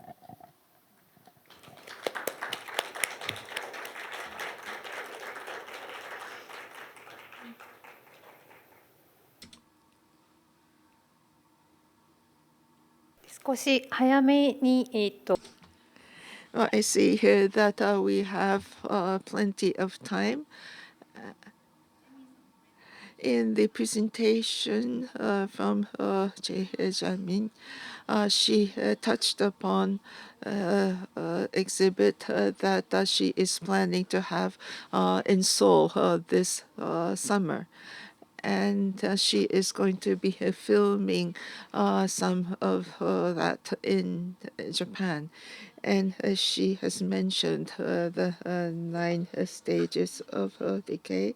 And that is a very Buddhist idea that she will be handling in her new work. So I understand that this is something that she is planning to do.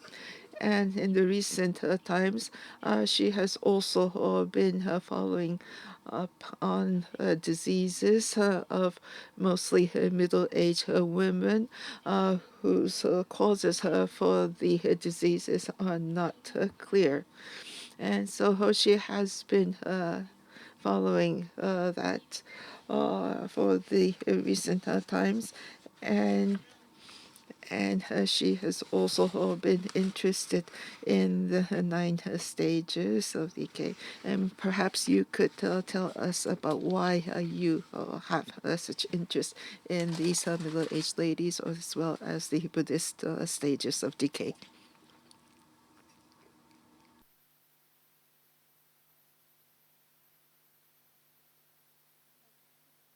I'm in the middle of the research, so I couldn't articulate why I'm researching about the decays of the 9 stages of decays. But I made a sound garden, which is about 30-minute film. In this video, I researched about women counselors who are working as psychological counselors in Korea. And then I moved to making lameness syndrome. The film is about the woman who is suffering undiagnosed pain and undiagnosed symptoms. And then the third part would be related to the 9 stages of the decay. I think after my mom passed away, I suddenly moved into the different topic from the general capitalism. As I explained before, my subject was divided into different level of capitalism, like the relation between caring and health and women's psychological problem and capitalism. And as a third process, I would like to approach to the reason of death. And as a reaction after pandemic, I wonder that what does it mean to be rotten, or seeing the decomposition. And because we are now really try to be apart from something being rotten or contagious element. So in a empty room, I'm going to try to observe the mold with the living things, and then making essay film is a goal of the last part. But about the decay pictures, I'm really focusing on to study about the attitude of the monks, how they meditate or from the object, or there is some part misogynic aspect, because monks were old men and they watched woman's body, which were rotten in front of them. So this context will be written in my essay film. And then finally, how the 9 stages of decay were disappeared or declined in the modern era. And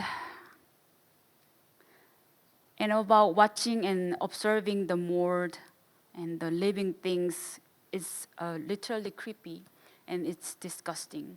So the facing something we cannot embrace would give some meaning to me. So it's an experiment myself. So for a few months, I'm going to live with the things I will see something being rotten for a while.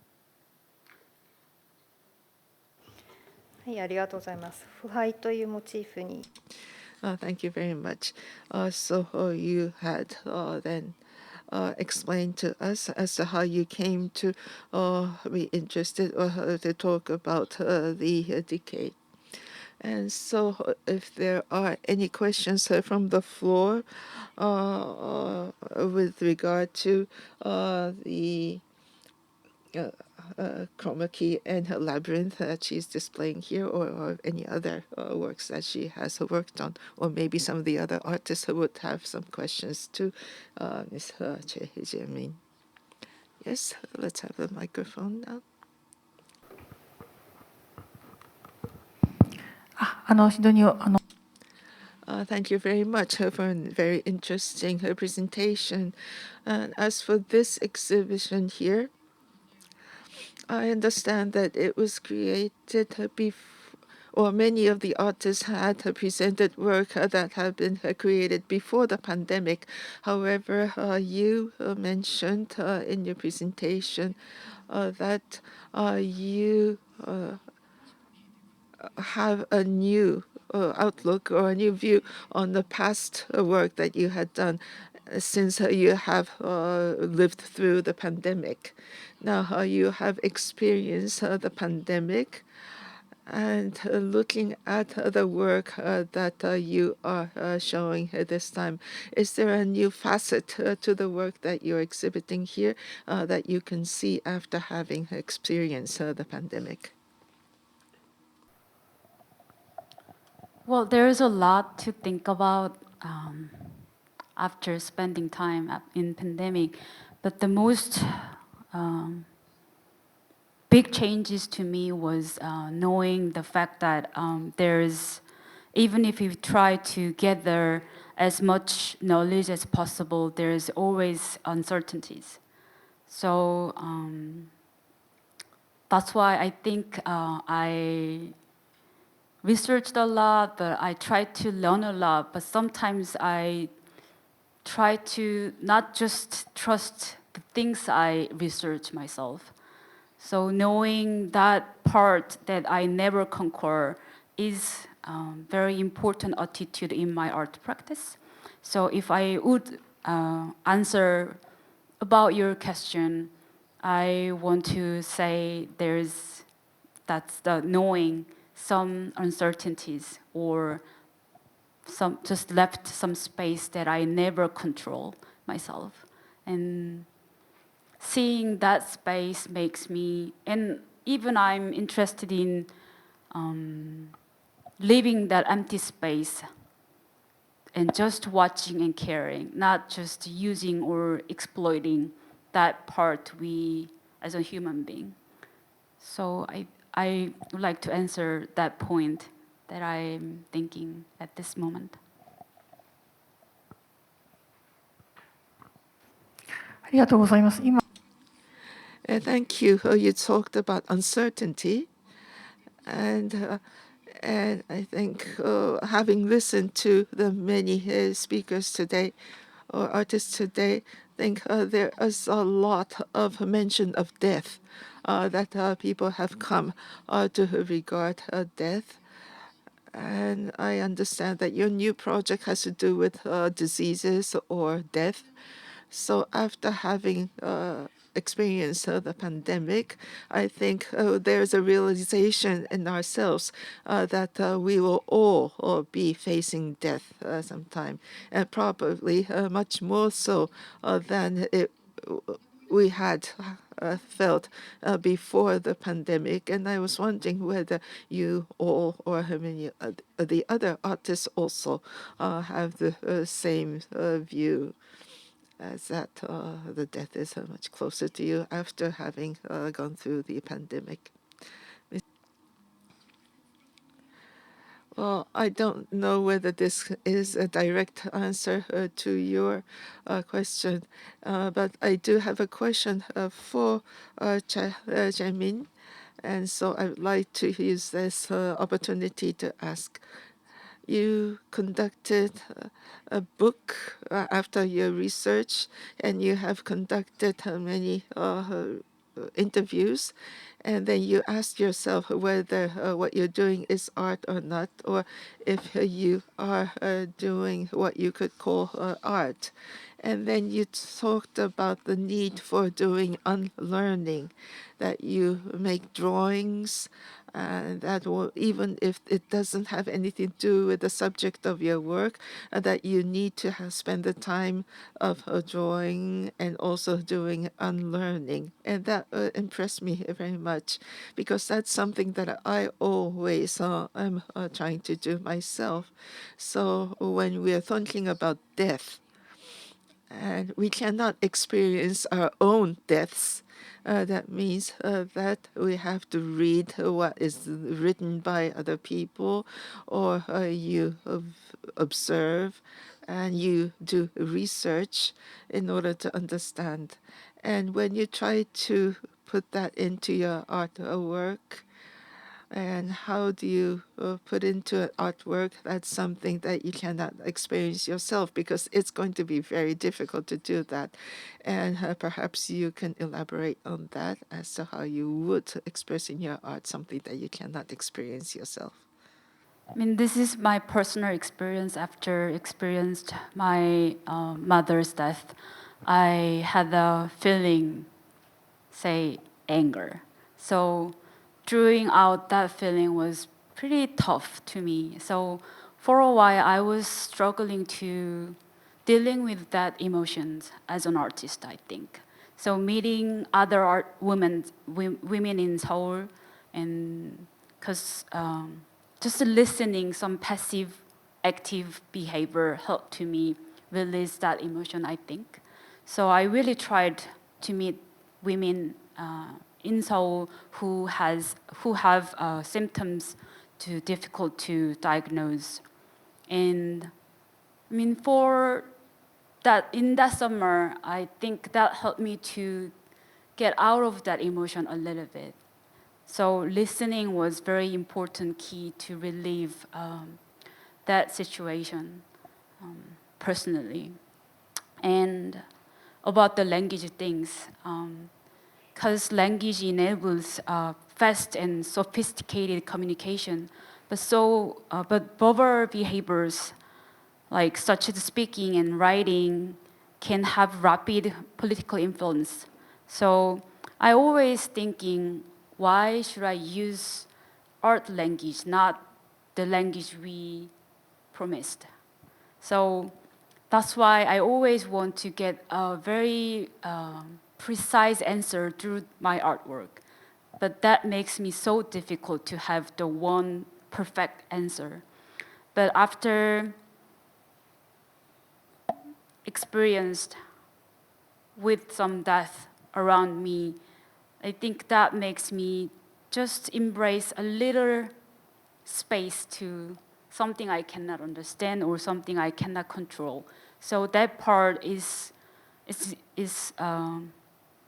making some process to move another chapter of my work. So nowadays I tried some performance, which just use vocabularies, and one performer was reciting in very dark and silent space. So some audiences might think my work has been changed within 2 years. But yeah, apparently I'm moving somewhere that I never proposed in very abstract or vague stage. So to be honest, the art language could remain sometimes superficial or sometimes too abstract, but I think art language allows us to enter very essential dimension. So this was the conclusion that I came to at the time. I had many questions about art and art languages. Thank you. Thanks so much, everybody, for joining. Yeah, it's really an honor to share the stage after all these amazing presentations. I'm going to leave Tokyo very inspired, so Thank you so much for bringing us all together here in person, and everybody who is responsible for helping to bring me and my work here. Really a heartfelt thank you. I'm going to be talking about my piece in the exhibition. Since you were born, perhaps it's fitting that after some death, there is some birth at the end here. My presentation, I was going to center around this work, but show a little bit of the work that was leading up to it and a little bit of the work that I've been doing after that project. So I'm going to start with where I view my art practice as starting, which is with a very earlier version of the internet. Previously, I was an architect. I was working in architecture, and this was the early 2000s, and the internet kind of just came into popular consciousness, and it was a very different internet than today, and it had sharing at its core. There were all these peer-to-peer networks that were not networks made by corporations, but were networks made by individual people that came together in an economy of sharing rather than an economy of capitalism. And it was very inspiring to me. And even from just a sort of personal empowerment standpoint, like I couldn't believe that with the Pirate Bay I had access to every piece of software, every piece of music, every piece of film. This was too exciting for me to do architecture anymore. So I went into the arts, and I made some work. I'm gonna start my earlier projects back in 2006. This was with a collaborative project called Graffiti Research Lab. This project brought me to Tokyo with, I see Yosuke in the back here, brought me in 2006 to show a project called Laser Tag.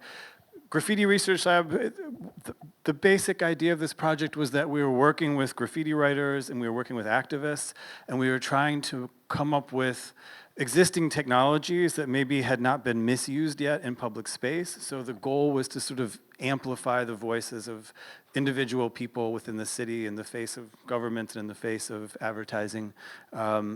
Laser Tag is one example of those projects. All the projects were free software, open source, and meant to be shared and encouraged to be replicated.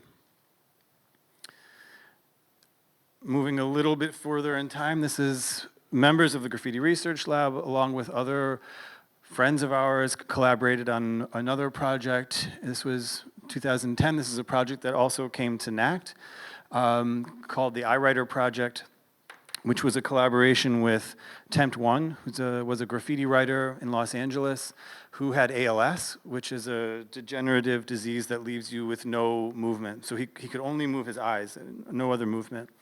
He's a very influential graffiti writer. And so the group of us came together to make this project. Where we are right now. Small suburb outside of downtown Los Angeles. That would help him be able to write graffiti again around Los Angeles. And so we made this free software system that would do eye tracking. This documentation is from a week where we worked with him in the hospital room. We had one set up in the hospital room where he could write graffiti, and then we had another crew, another team out along the freeways in Los Angeles where we were projecting what he was writing in the hospital room. So it was a way for him to write graffiti in some of those locations that he was actively writing graffiti in the past. So again, it's about using technology sort of for personal empowerment, and it's a free project that would go on, and other people worked with it after this point. So that was the iWriter project. Those were both, like, in my perspective, larger collaborative projects that I was a part of. During that same period, I was also doing individual smaller projects. I've always been very inspired by the net art scene. I make net art. A lot of my early work was directly influenced from the net art scene. And so this is work that's natively meant to be viewed within the browser, that requires the network for viewing. This is just one example from 2014, a series called No Original Research, where I was taking animated GIFs that I would find on Wikipedia and I would copy them dozens of times, pull them all into the browser, and when the browser would kind of fail to all load them perfectly, you'd get left with this sort of trace of that data's path through the network, so that every time you would hit refresh, the piece is going to look different on this network than it would look in my hotel's network. And so rather than rendering this perfect circle, what gets rendered is the latencies that are built into the network. So just one example of net art, which is a continuing interest of mine. Moving a little bit further, other projects of mine were also dealing with our relationship to technology, our changing relationship to technology. This was from a series called Multi-Touch Paintings, where I would take a piece of tracing paper and put it over my phone, and then I would dip my finger in ink, and I would just perform the tasks that my phone would ask me to perform. So this was a little bit earlier. So this is when the whole idea of multi-touch was both a new technology, but also clumsy in a certain way. And it was meant to sort of archive these first times that's in human civilization that we were required to do this multiple times a day. So this was slide to unlock, which is the phone. This one was a diptych called zoom in, zoom out. So these are all probably pretty familiar gestures to us at this point. Can anybody guess this one? This one's next, next, next, next, next, next, next. So again, thinking about ways of archiving human gesture. Going forward one more year, this is a similar project that's also dealing with archiving gesture, but rather than leaving at looking at the traces that were left behind, this is looking at just the gesture, so just the dance. So it's called Dances for Mobile Phones. Maybe a connection to the labyrinth and the chromacrete here, where we're left just looking at the hand. So I would invite artists into the studio, film them. My invitation was just waste time on your phone. And I'm filming with an infrared camera, and since the phone doesn't emit any infrared light, you're left with just what the person's movement looks like, irregardless of what's happening on the screen. And then the only light that it does emit actually in the middle is the infrared light on the iPhone where it's doing facial tracking. But it was meant to be putting the person forward in this relationship with technology and be foregrounding these new gestures that we're doing daily, hourly. And so those two projects were starting to get into this idea of thinking about both archiving, like I'm interested in how a lot of my work will live on a longer time period, like how will this look in 20, 50, 100 years? And also, so the idea of archiving is very present in these series, and then the idea of visualization, or how do we see these sort of invisible structures that are a part of communication systems. And that led me, and I'm getting closer to my piece now, to this location that exists on all of our laptops, which is the cache directory from our browser software. And so when we're interacting with the internet on a browser, all of that data is stored locally. And I got very fascinated with this directory because it's unique in that it's both invisible on most operating systems. We're not invited into this directory. It's one you have to discover where it lives.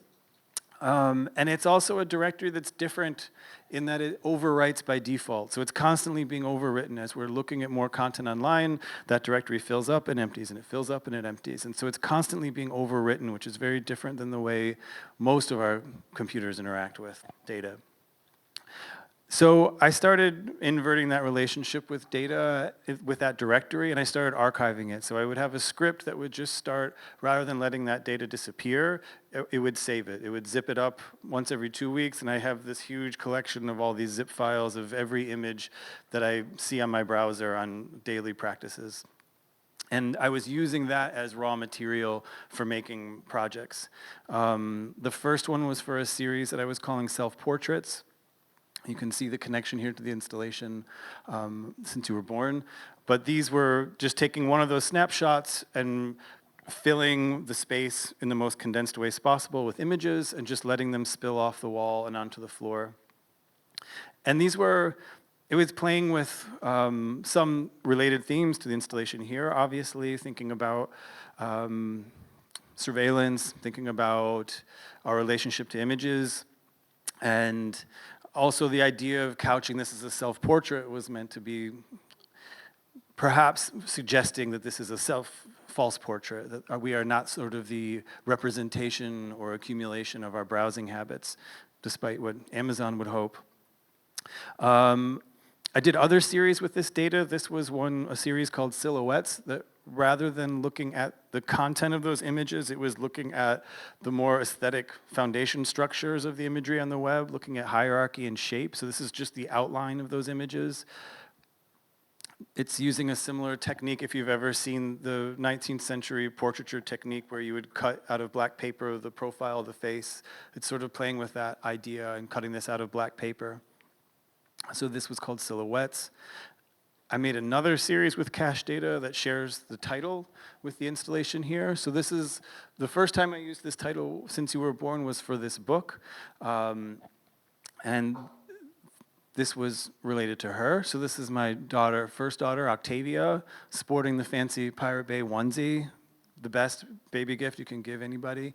And so rather than dealing with this flood of images, which I was looking at for other projects at the time, this was dealing with the browser history. So you were all familiar with as you're browsing the internet, if you go, unless you clear them regularly, you have this list of every website you've been to. So I also increased those settings in my browser software. So I had this list of every website that I've gone to. And so the original version of Since You Were Born was this book, with just a chronological listing of every website that I visited from the moment Octavia was born. The preface of the book is my wife and I kind of like, you can see all the misspellings here, like hurriedly typing, pregnant, when to go to hospital, am I in labor? So this was the last Google searches. These were the last pages I saw before she was born. And then the book picks up from there, and it's an invitation to sort of look into one person's experience of a birth through their internet browsing habits. And it's an equal mix of very embarrassing and perhaps slightly telling and perhaps slightly not telling. I won't go into so much of it here, but there's everything from, I don't know, what's a funny one to poke at here? Like, there's breastfeeding searches in here. There's breastfeeding football hold, like we're doing Google searches on how to hold a baby. You know, you can see all that happening in here, but you could also see things I'm embarrassed about, like checking email from the hospital room, like all that exists in here. So that was the book version. And then my second daughter was born. This is Aya. And so when she was born, I wanted to make a second version of the piece, which is the piece that we have in the exhibition here. And so the piece here is really a combination of the book Since You Were Born from my previous daughter and this self-portrait series. And rather than this becoming an object, the idea was to turn this into a space that people could step into. And rather than tying the data set and focusing it on me, it was meant to be reframed through her birth. And so this was the first time I installed it. This was 2019. And maybe my thinking on the work has maybe changed a bit over time. One thing I've thought from the beginning is that it's so much of me, but it really doesn't need to be me. This could be anybody. And my hope is that for the visitor, they're thinking less about me than they are at the confrontation that this image exists for all of us. You know, this image, this trail of data exists whether you're using social media, you're shopping online. Corporations have portraits of us that are hundreds of times larger than this. Nobody else would give me this much access to their cache directories, so it had to be me by default. And in the first version of the installation, I had this kind of Easter egg where underneath the stairwell, I put this one small photo of her so that, and the idea was, the idea of using her for the title is really meant to be a way for me to look at that data set and have something that's a barometer for something meaningful for me. Like when I look at the data set, when I step into that room and I start looking at it, which I'm so embarrassed every time I'm in that room, it's highly questionable to me how much of that data has any meaning. And especially when I frame all of that next to her and she becomes the ruler that I measure the meaning by and the interaction I have with this flood of images, this relationship is kind of why she became the title for that work. Maybe I'll just skip forward a bit here. There was moments in the first times I installed this when the piece kind of became an Instagram backdrop, and I went through moments of disappointment with that, but I've since really come around to the opposite side of that now. So I like that people go into the space and insert themselves into it. I like that they take photos of it, and so I encourage you to do so if you're in the space and feel so. Do not be embarrassed to take a selfie in there. And there becomes this kind of meta moment with the work then that when those photographs go online and they enter the browser cache of other people, then my entire data set is now in these invisible directories on the computers of other people, and there's this sort of circular process of the work where then those images may end up in the next version of this. And so there's this meta moment with the recycling of the cache data that I view as part of the life cycle of this project now. Okay. The work I've been doing since then, which I'm just going to show a brief overview of, it's really a kind of triplet of projects that work together around themes of land, earth, and sky. So it's a kind of net art piece called Landscapes, a painting series called Strands, and then a newer video piece called Skyscapes. I'm just going to give a brief introduction to these works to show what I've been doing since you were born. The Landscapes piece, Landscape series, it's connected back to that very first slide I showed with this very different internet, and how as the internet changed so much, I was really questioning how central I wanted its role to be in my life and in my work. And this is also a connection to Trevor Paglen's work, and again with the Labyrinth piece. And the idea for this initial trip was for me to go reset my relationship with the web, to understand it as something that wasn't just a cloud, to understand it as something that happened within nations and was privately owned. And it led me to these beaches, which other artists and researchers have done similar trips, but I encourage anyone who thinks about these things to take one of these trips, because these landscapes are so beautiful if you're into thinking about connected systems, because by default, they're very lonely in a certain way. Like this is in Cornwall, which is, if you want to stand on top of the most data anywhere in the world flowing underneath your feet, this is where you go. But the beaches are very lonely because the internet is kind of fearful of anchors and fishing nets, and so they want to pick these lonely places for the internet to come abroad. And so that relationship to connectedness and loneliness, which is very much at issue with the exhibition here, is prevalent in these landscapes. And for me, if you're into cables and the internet, they're beautiful landscapes. In thinking about ways to document those landscapes, I was thinking about media, what media would be appropriate. And I'd already used Infrared Project in this other series, which you saw, the Dances for Mobile Phones. And infrared, if we were to go out in the street and dig up a fiber optic cable and cut into it, what we would not see with the naked eye shooting out of that cable would be an infrared laser light blinking infinitely fast. So the frequency that the internet modulates at it's actually around 1550 nanometers. It falls within this near infrared region. So this is the kind of frequency range that flows through fiber optic cables. And I modified a camera to film within that frequency range, and when you do that, you get images like this through the viewfinder. This is kind of what you're seeing, and so it's not magic or anything. It's not like X-ray vision. It's not that you're going to see the data flowing through the air and under the ground, but it became a kind of conceptual lens for me to be looking at these landscapes through this frequency range. So in my work, this wasn't necessarily even about finding the cables. The majority of the imagery related to this series, once I got to those locations, I really allowed the lens to sort of wander, but it was really about existing within these landscapes, slowing down, making work. I'm thinking about these relationships. functionally how these were working, and maybe I'll just pull one up while it loads here. Let's see. There are these very slow videos.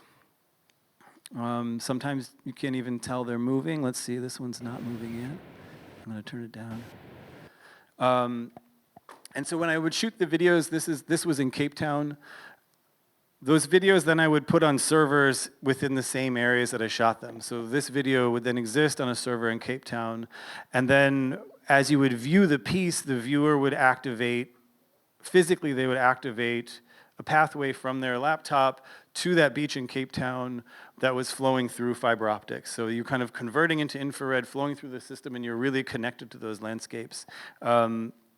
And it becomes a second way of navigating the work. I don't know if I can do this with one hand. Let's try. So another part of this series is the URL to the work functions as a kind of dual address. So if you paste that into Google Maps, it functions as a URL within the network, and it also functions as a GPS coordinate on the globe. And so the title becomes this kind of singular gesture at talking about a landscape that's composed of two parts. And so another way of navigating these works is you can, as a net art piece, you can sort of use the net to have this secondary interaction with the work and kind of retrace some of the steps that happened with this project. So this is the one in Cape Town. And as our path through the internet speeds up slowly, maybe it will dramatically come into focus. Or maybe not, there we go. So another way of navigating the work is through the web. And then these pieces, the other connection with this color spectrum that I'm using has to do with this map. So this is our original globe spanning network. This is called the All Red Line.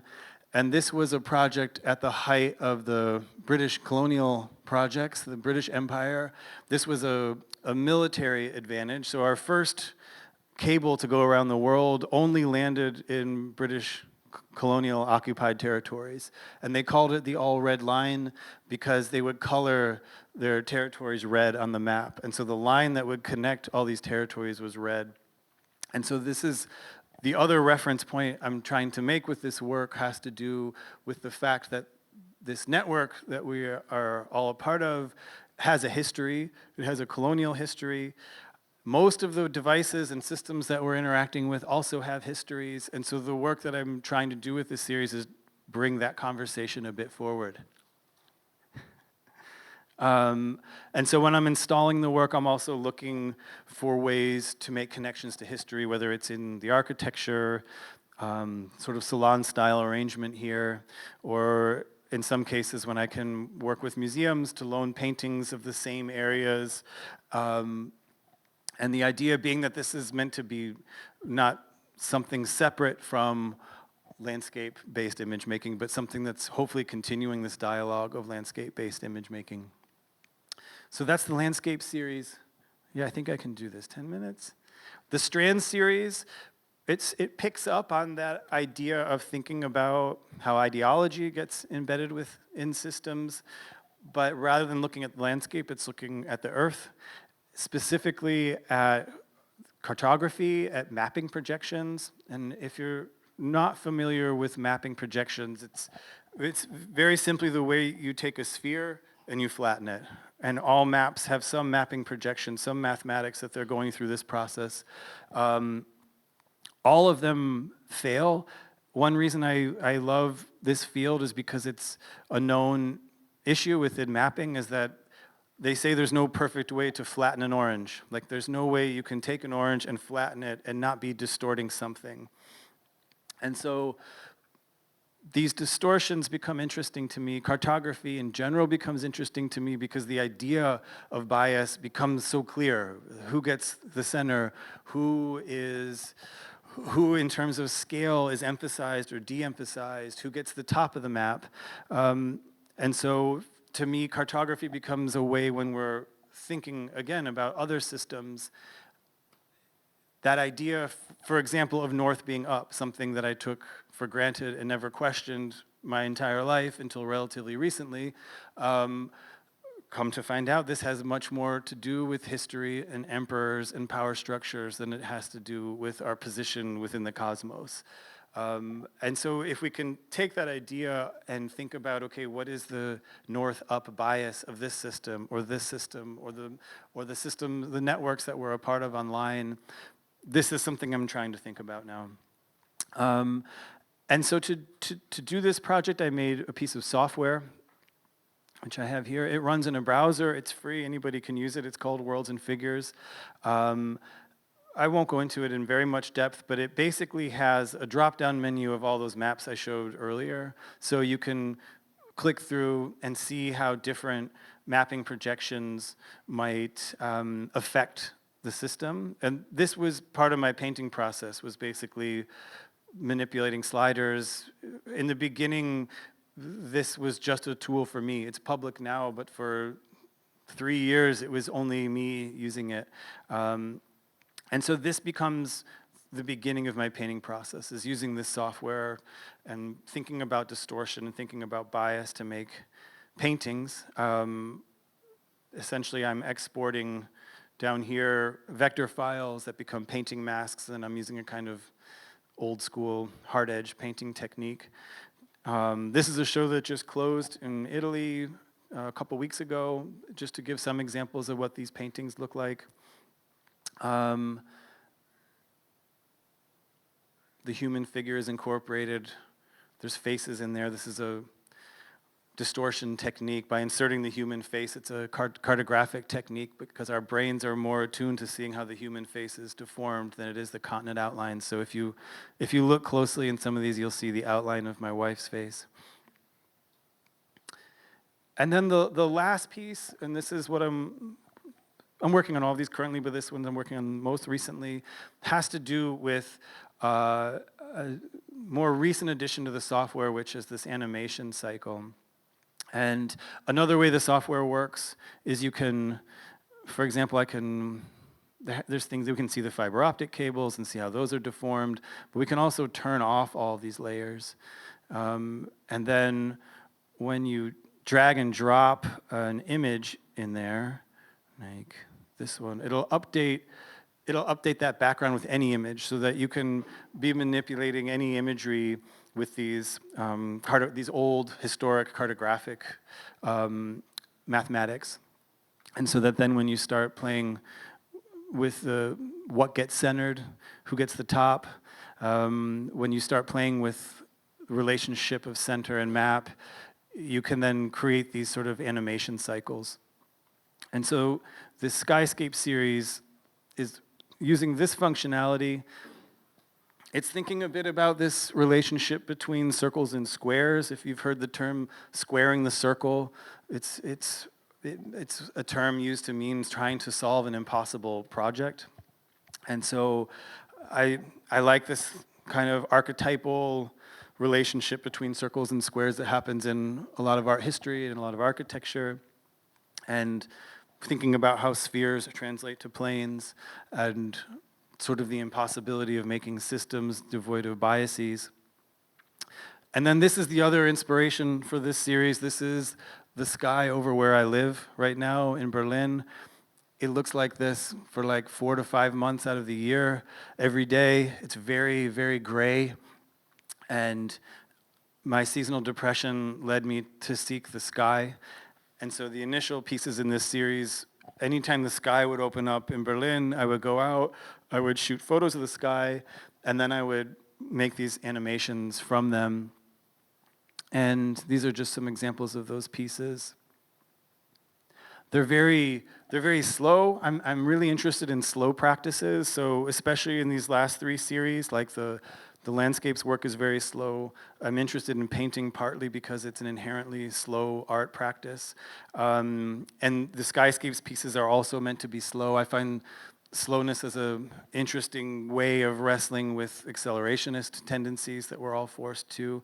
And so the work is, you can view it, I'm showing it in exhibition spaces, but I'm also interested in all 3 of these series. I'm interested in them existing within the home also, and that the home being perhaps the slowest intake of art you can have. And it's like an experience that most of us don't get to have because art is usually expensive. But this is where I wash dishes and make coffee. And this is a monitor I had left over from an old exhibition. And so when the sun doesn't come out in Berlin, I put these pieces on this, and it becomes this sort of window to another sky. And so all those pieces I recently put online now. So if you go to any of these weird looking links and you click one, you can then load them onto, like if you have an old phone you're not using, if you have an old laptop you're not using, these can run there for if you similarly suffer from seasonal depression and need a bigger interaction with the sky. Or if you're interested in living with art, if it's an experience if you haven't had, because it's something that's even part of my practice now. Like I try not to even show work that I haven't lived with for 3 months, because after 3 months you really know if it's worth showing anymore. So with that, I'll circle back to the end, and hopefully there's some connections there, or if not, you can be thinking about the connections between these series. And I really just want to say thank you again. I feel like I'm leaving tomorrow, and I feel like I just learned so much more to have more conversations with this incredible group of artists here. So thank you again, and with that, if we have time, we can do Q&A.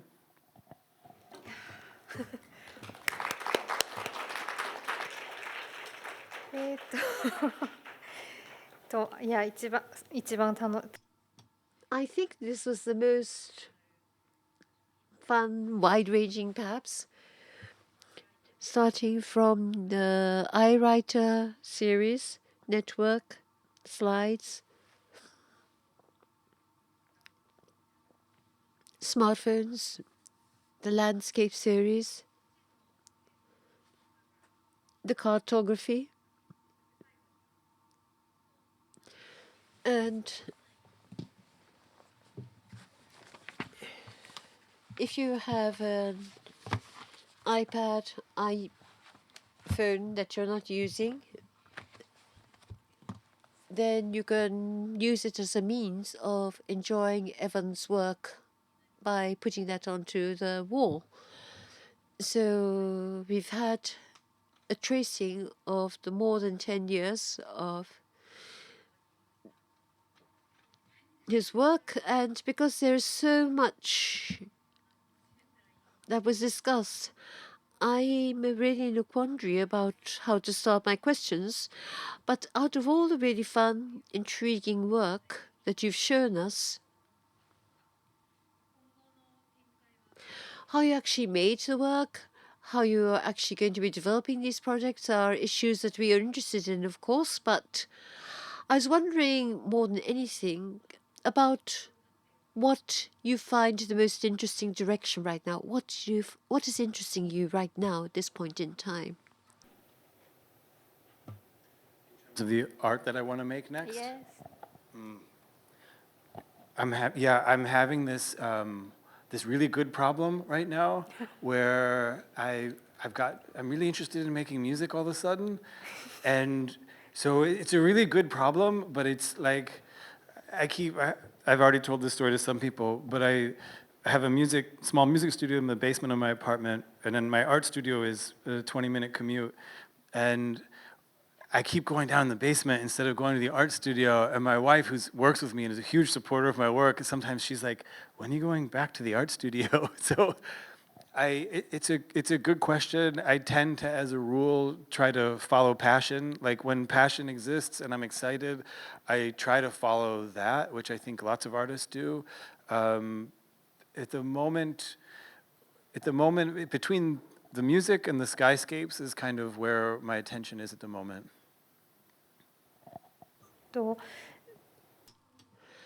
And during the preview, we had your album playing on in the background, and I think that if you go to the website, you go to Evan's website, you're going to be able to hear the music as well without having to pay any additional charge.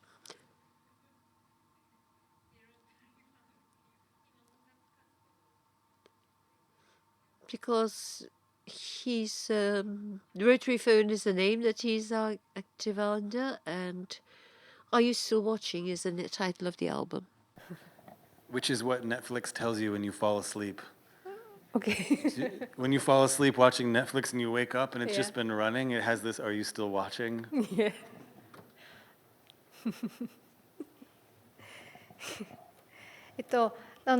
じゃあ次は会場の Next, I'd like to ask if anybody from the audience has any questions.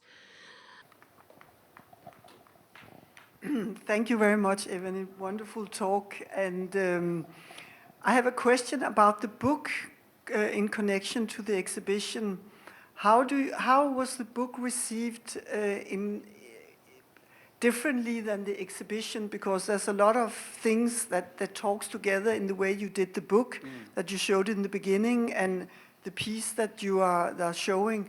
So if you could talk a little bit about that, the difference for you. In terms of reception of the work? Yeah. How did people see the book? Because it's such a different media, and I work very much with books. So I'm curious to hear about that. And then I just have a comment on your pictures of the sky, because that was something you talked about, your own so-called depression of the weather in Berlin. And I can just tell you very shortly that working with inmates in the prison, when they found out that they could photograph the skies, it was something that made them absolutely excited and very, very positive feeling for them. So it was the exact opposite as what you have experienced. That was just a statement. Yeah. But to the first question. To the first question, I almost don't know how to answer it because they're so different in scale. I mean, the difference between the reception of those is the book went almost unnoticed, and then the installation, because of the scale, because it invites people to be in it and to take part in it, I get to see people experiencing that work more than the book. They also came out at different times. I think the overlap of Since You Were Born with Instagram allows me to participate in it remotely. I can watch people interacting with it when people are posting on it, whereas the book, which in some way feels more personal, like if someone were to really look at every image versus read every word in that book, I'd probably be more embarrassed on the book side somehow. But one thing I did intentionally with the book when I released it was I released it as kind of a raster image rather than a text-based one. So if you wanted to read it, you had to read it. You couldn't search it, if that makes sense. I mean, you could go through processes to do that, but I intentionally made it kind of so you couldn't just sit there and do keyword searches and try to, look at this embarrassing thing. Like, you could find the embarrassing things, but it required time and slowness to actually read it to uncover them, if that makes sense. But I think because of some of those dynamics, it made that piece so much quieter, which is totally fine with me. But it's hard for me to even gauge user reaction to that one because I didn't get much. Or, if it was in the gallery, I didn't get to see people watching it. And if I had it online as a free download, and if people downloaded, I'd never really heard back from. There wasn't a comment section at the bottom. Thank you. 今2人の対話の中で登場したその And Since You Were Born, the book can be seen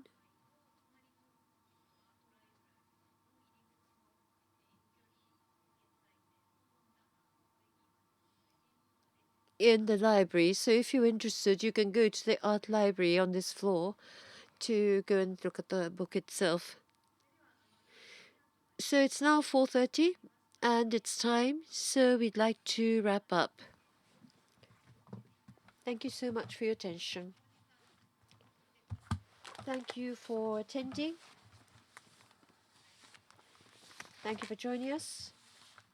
And thanks to the artists.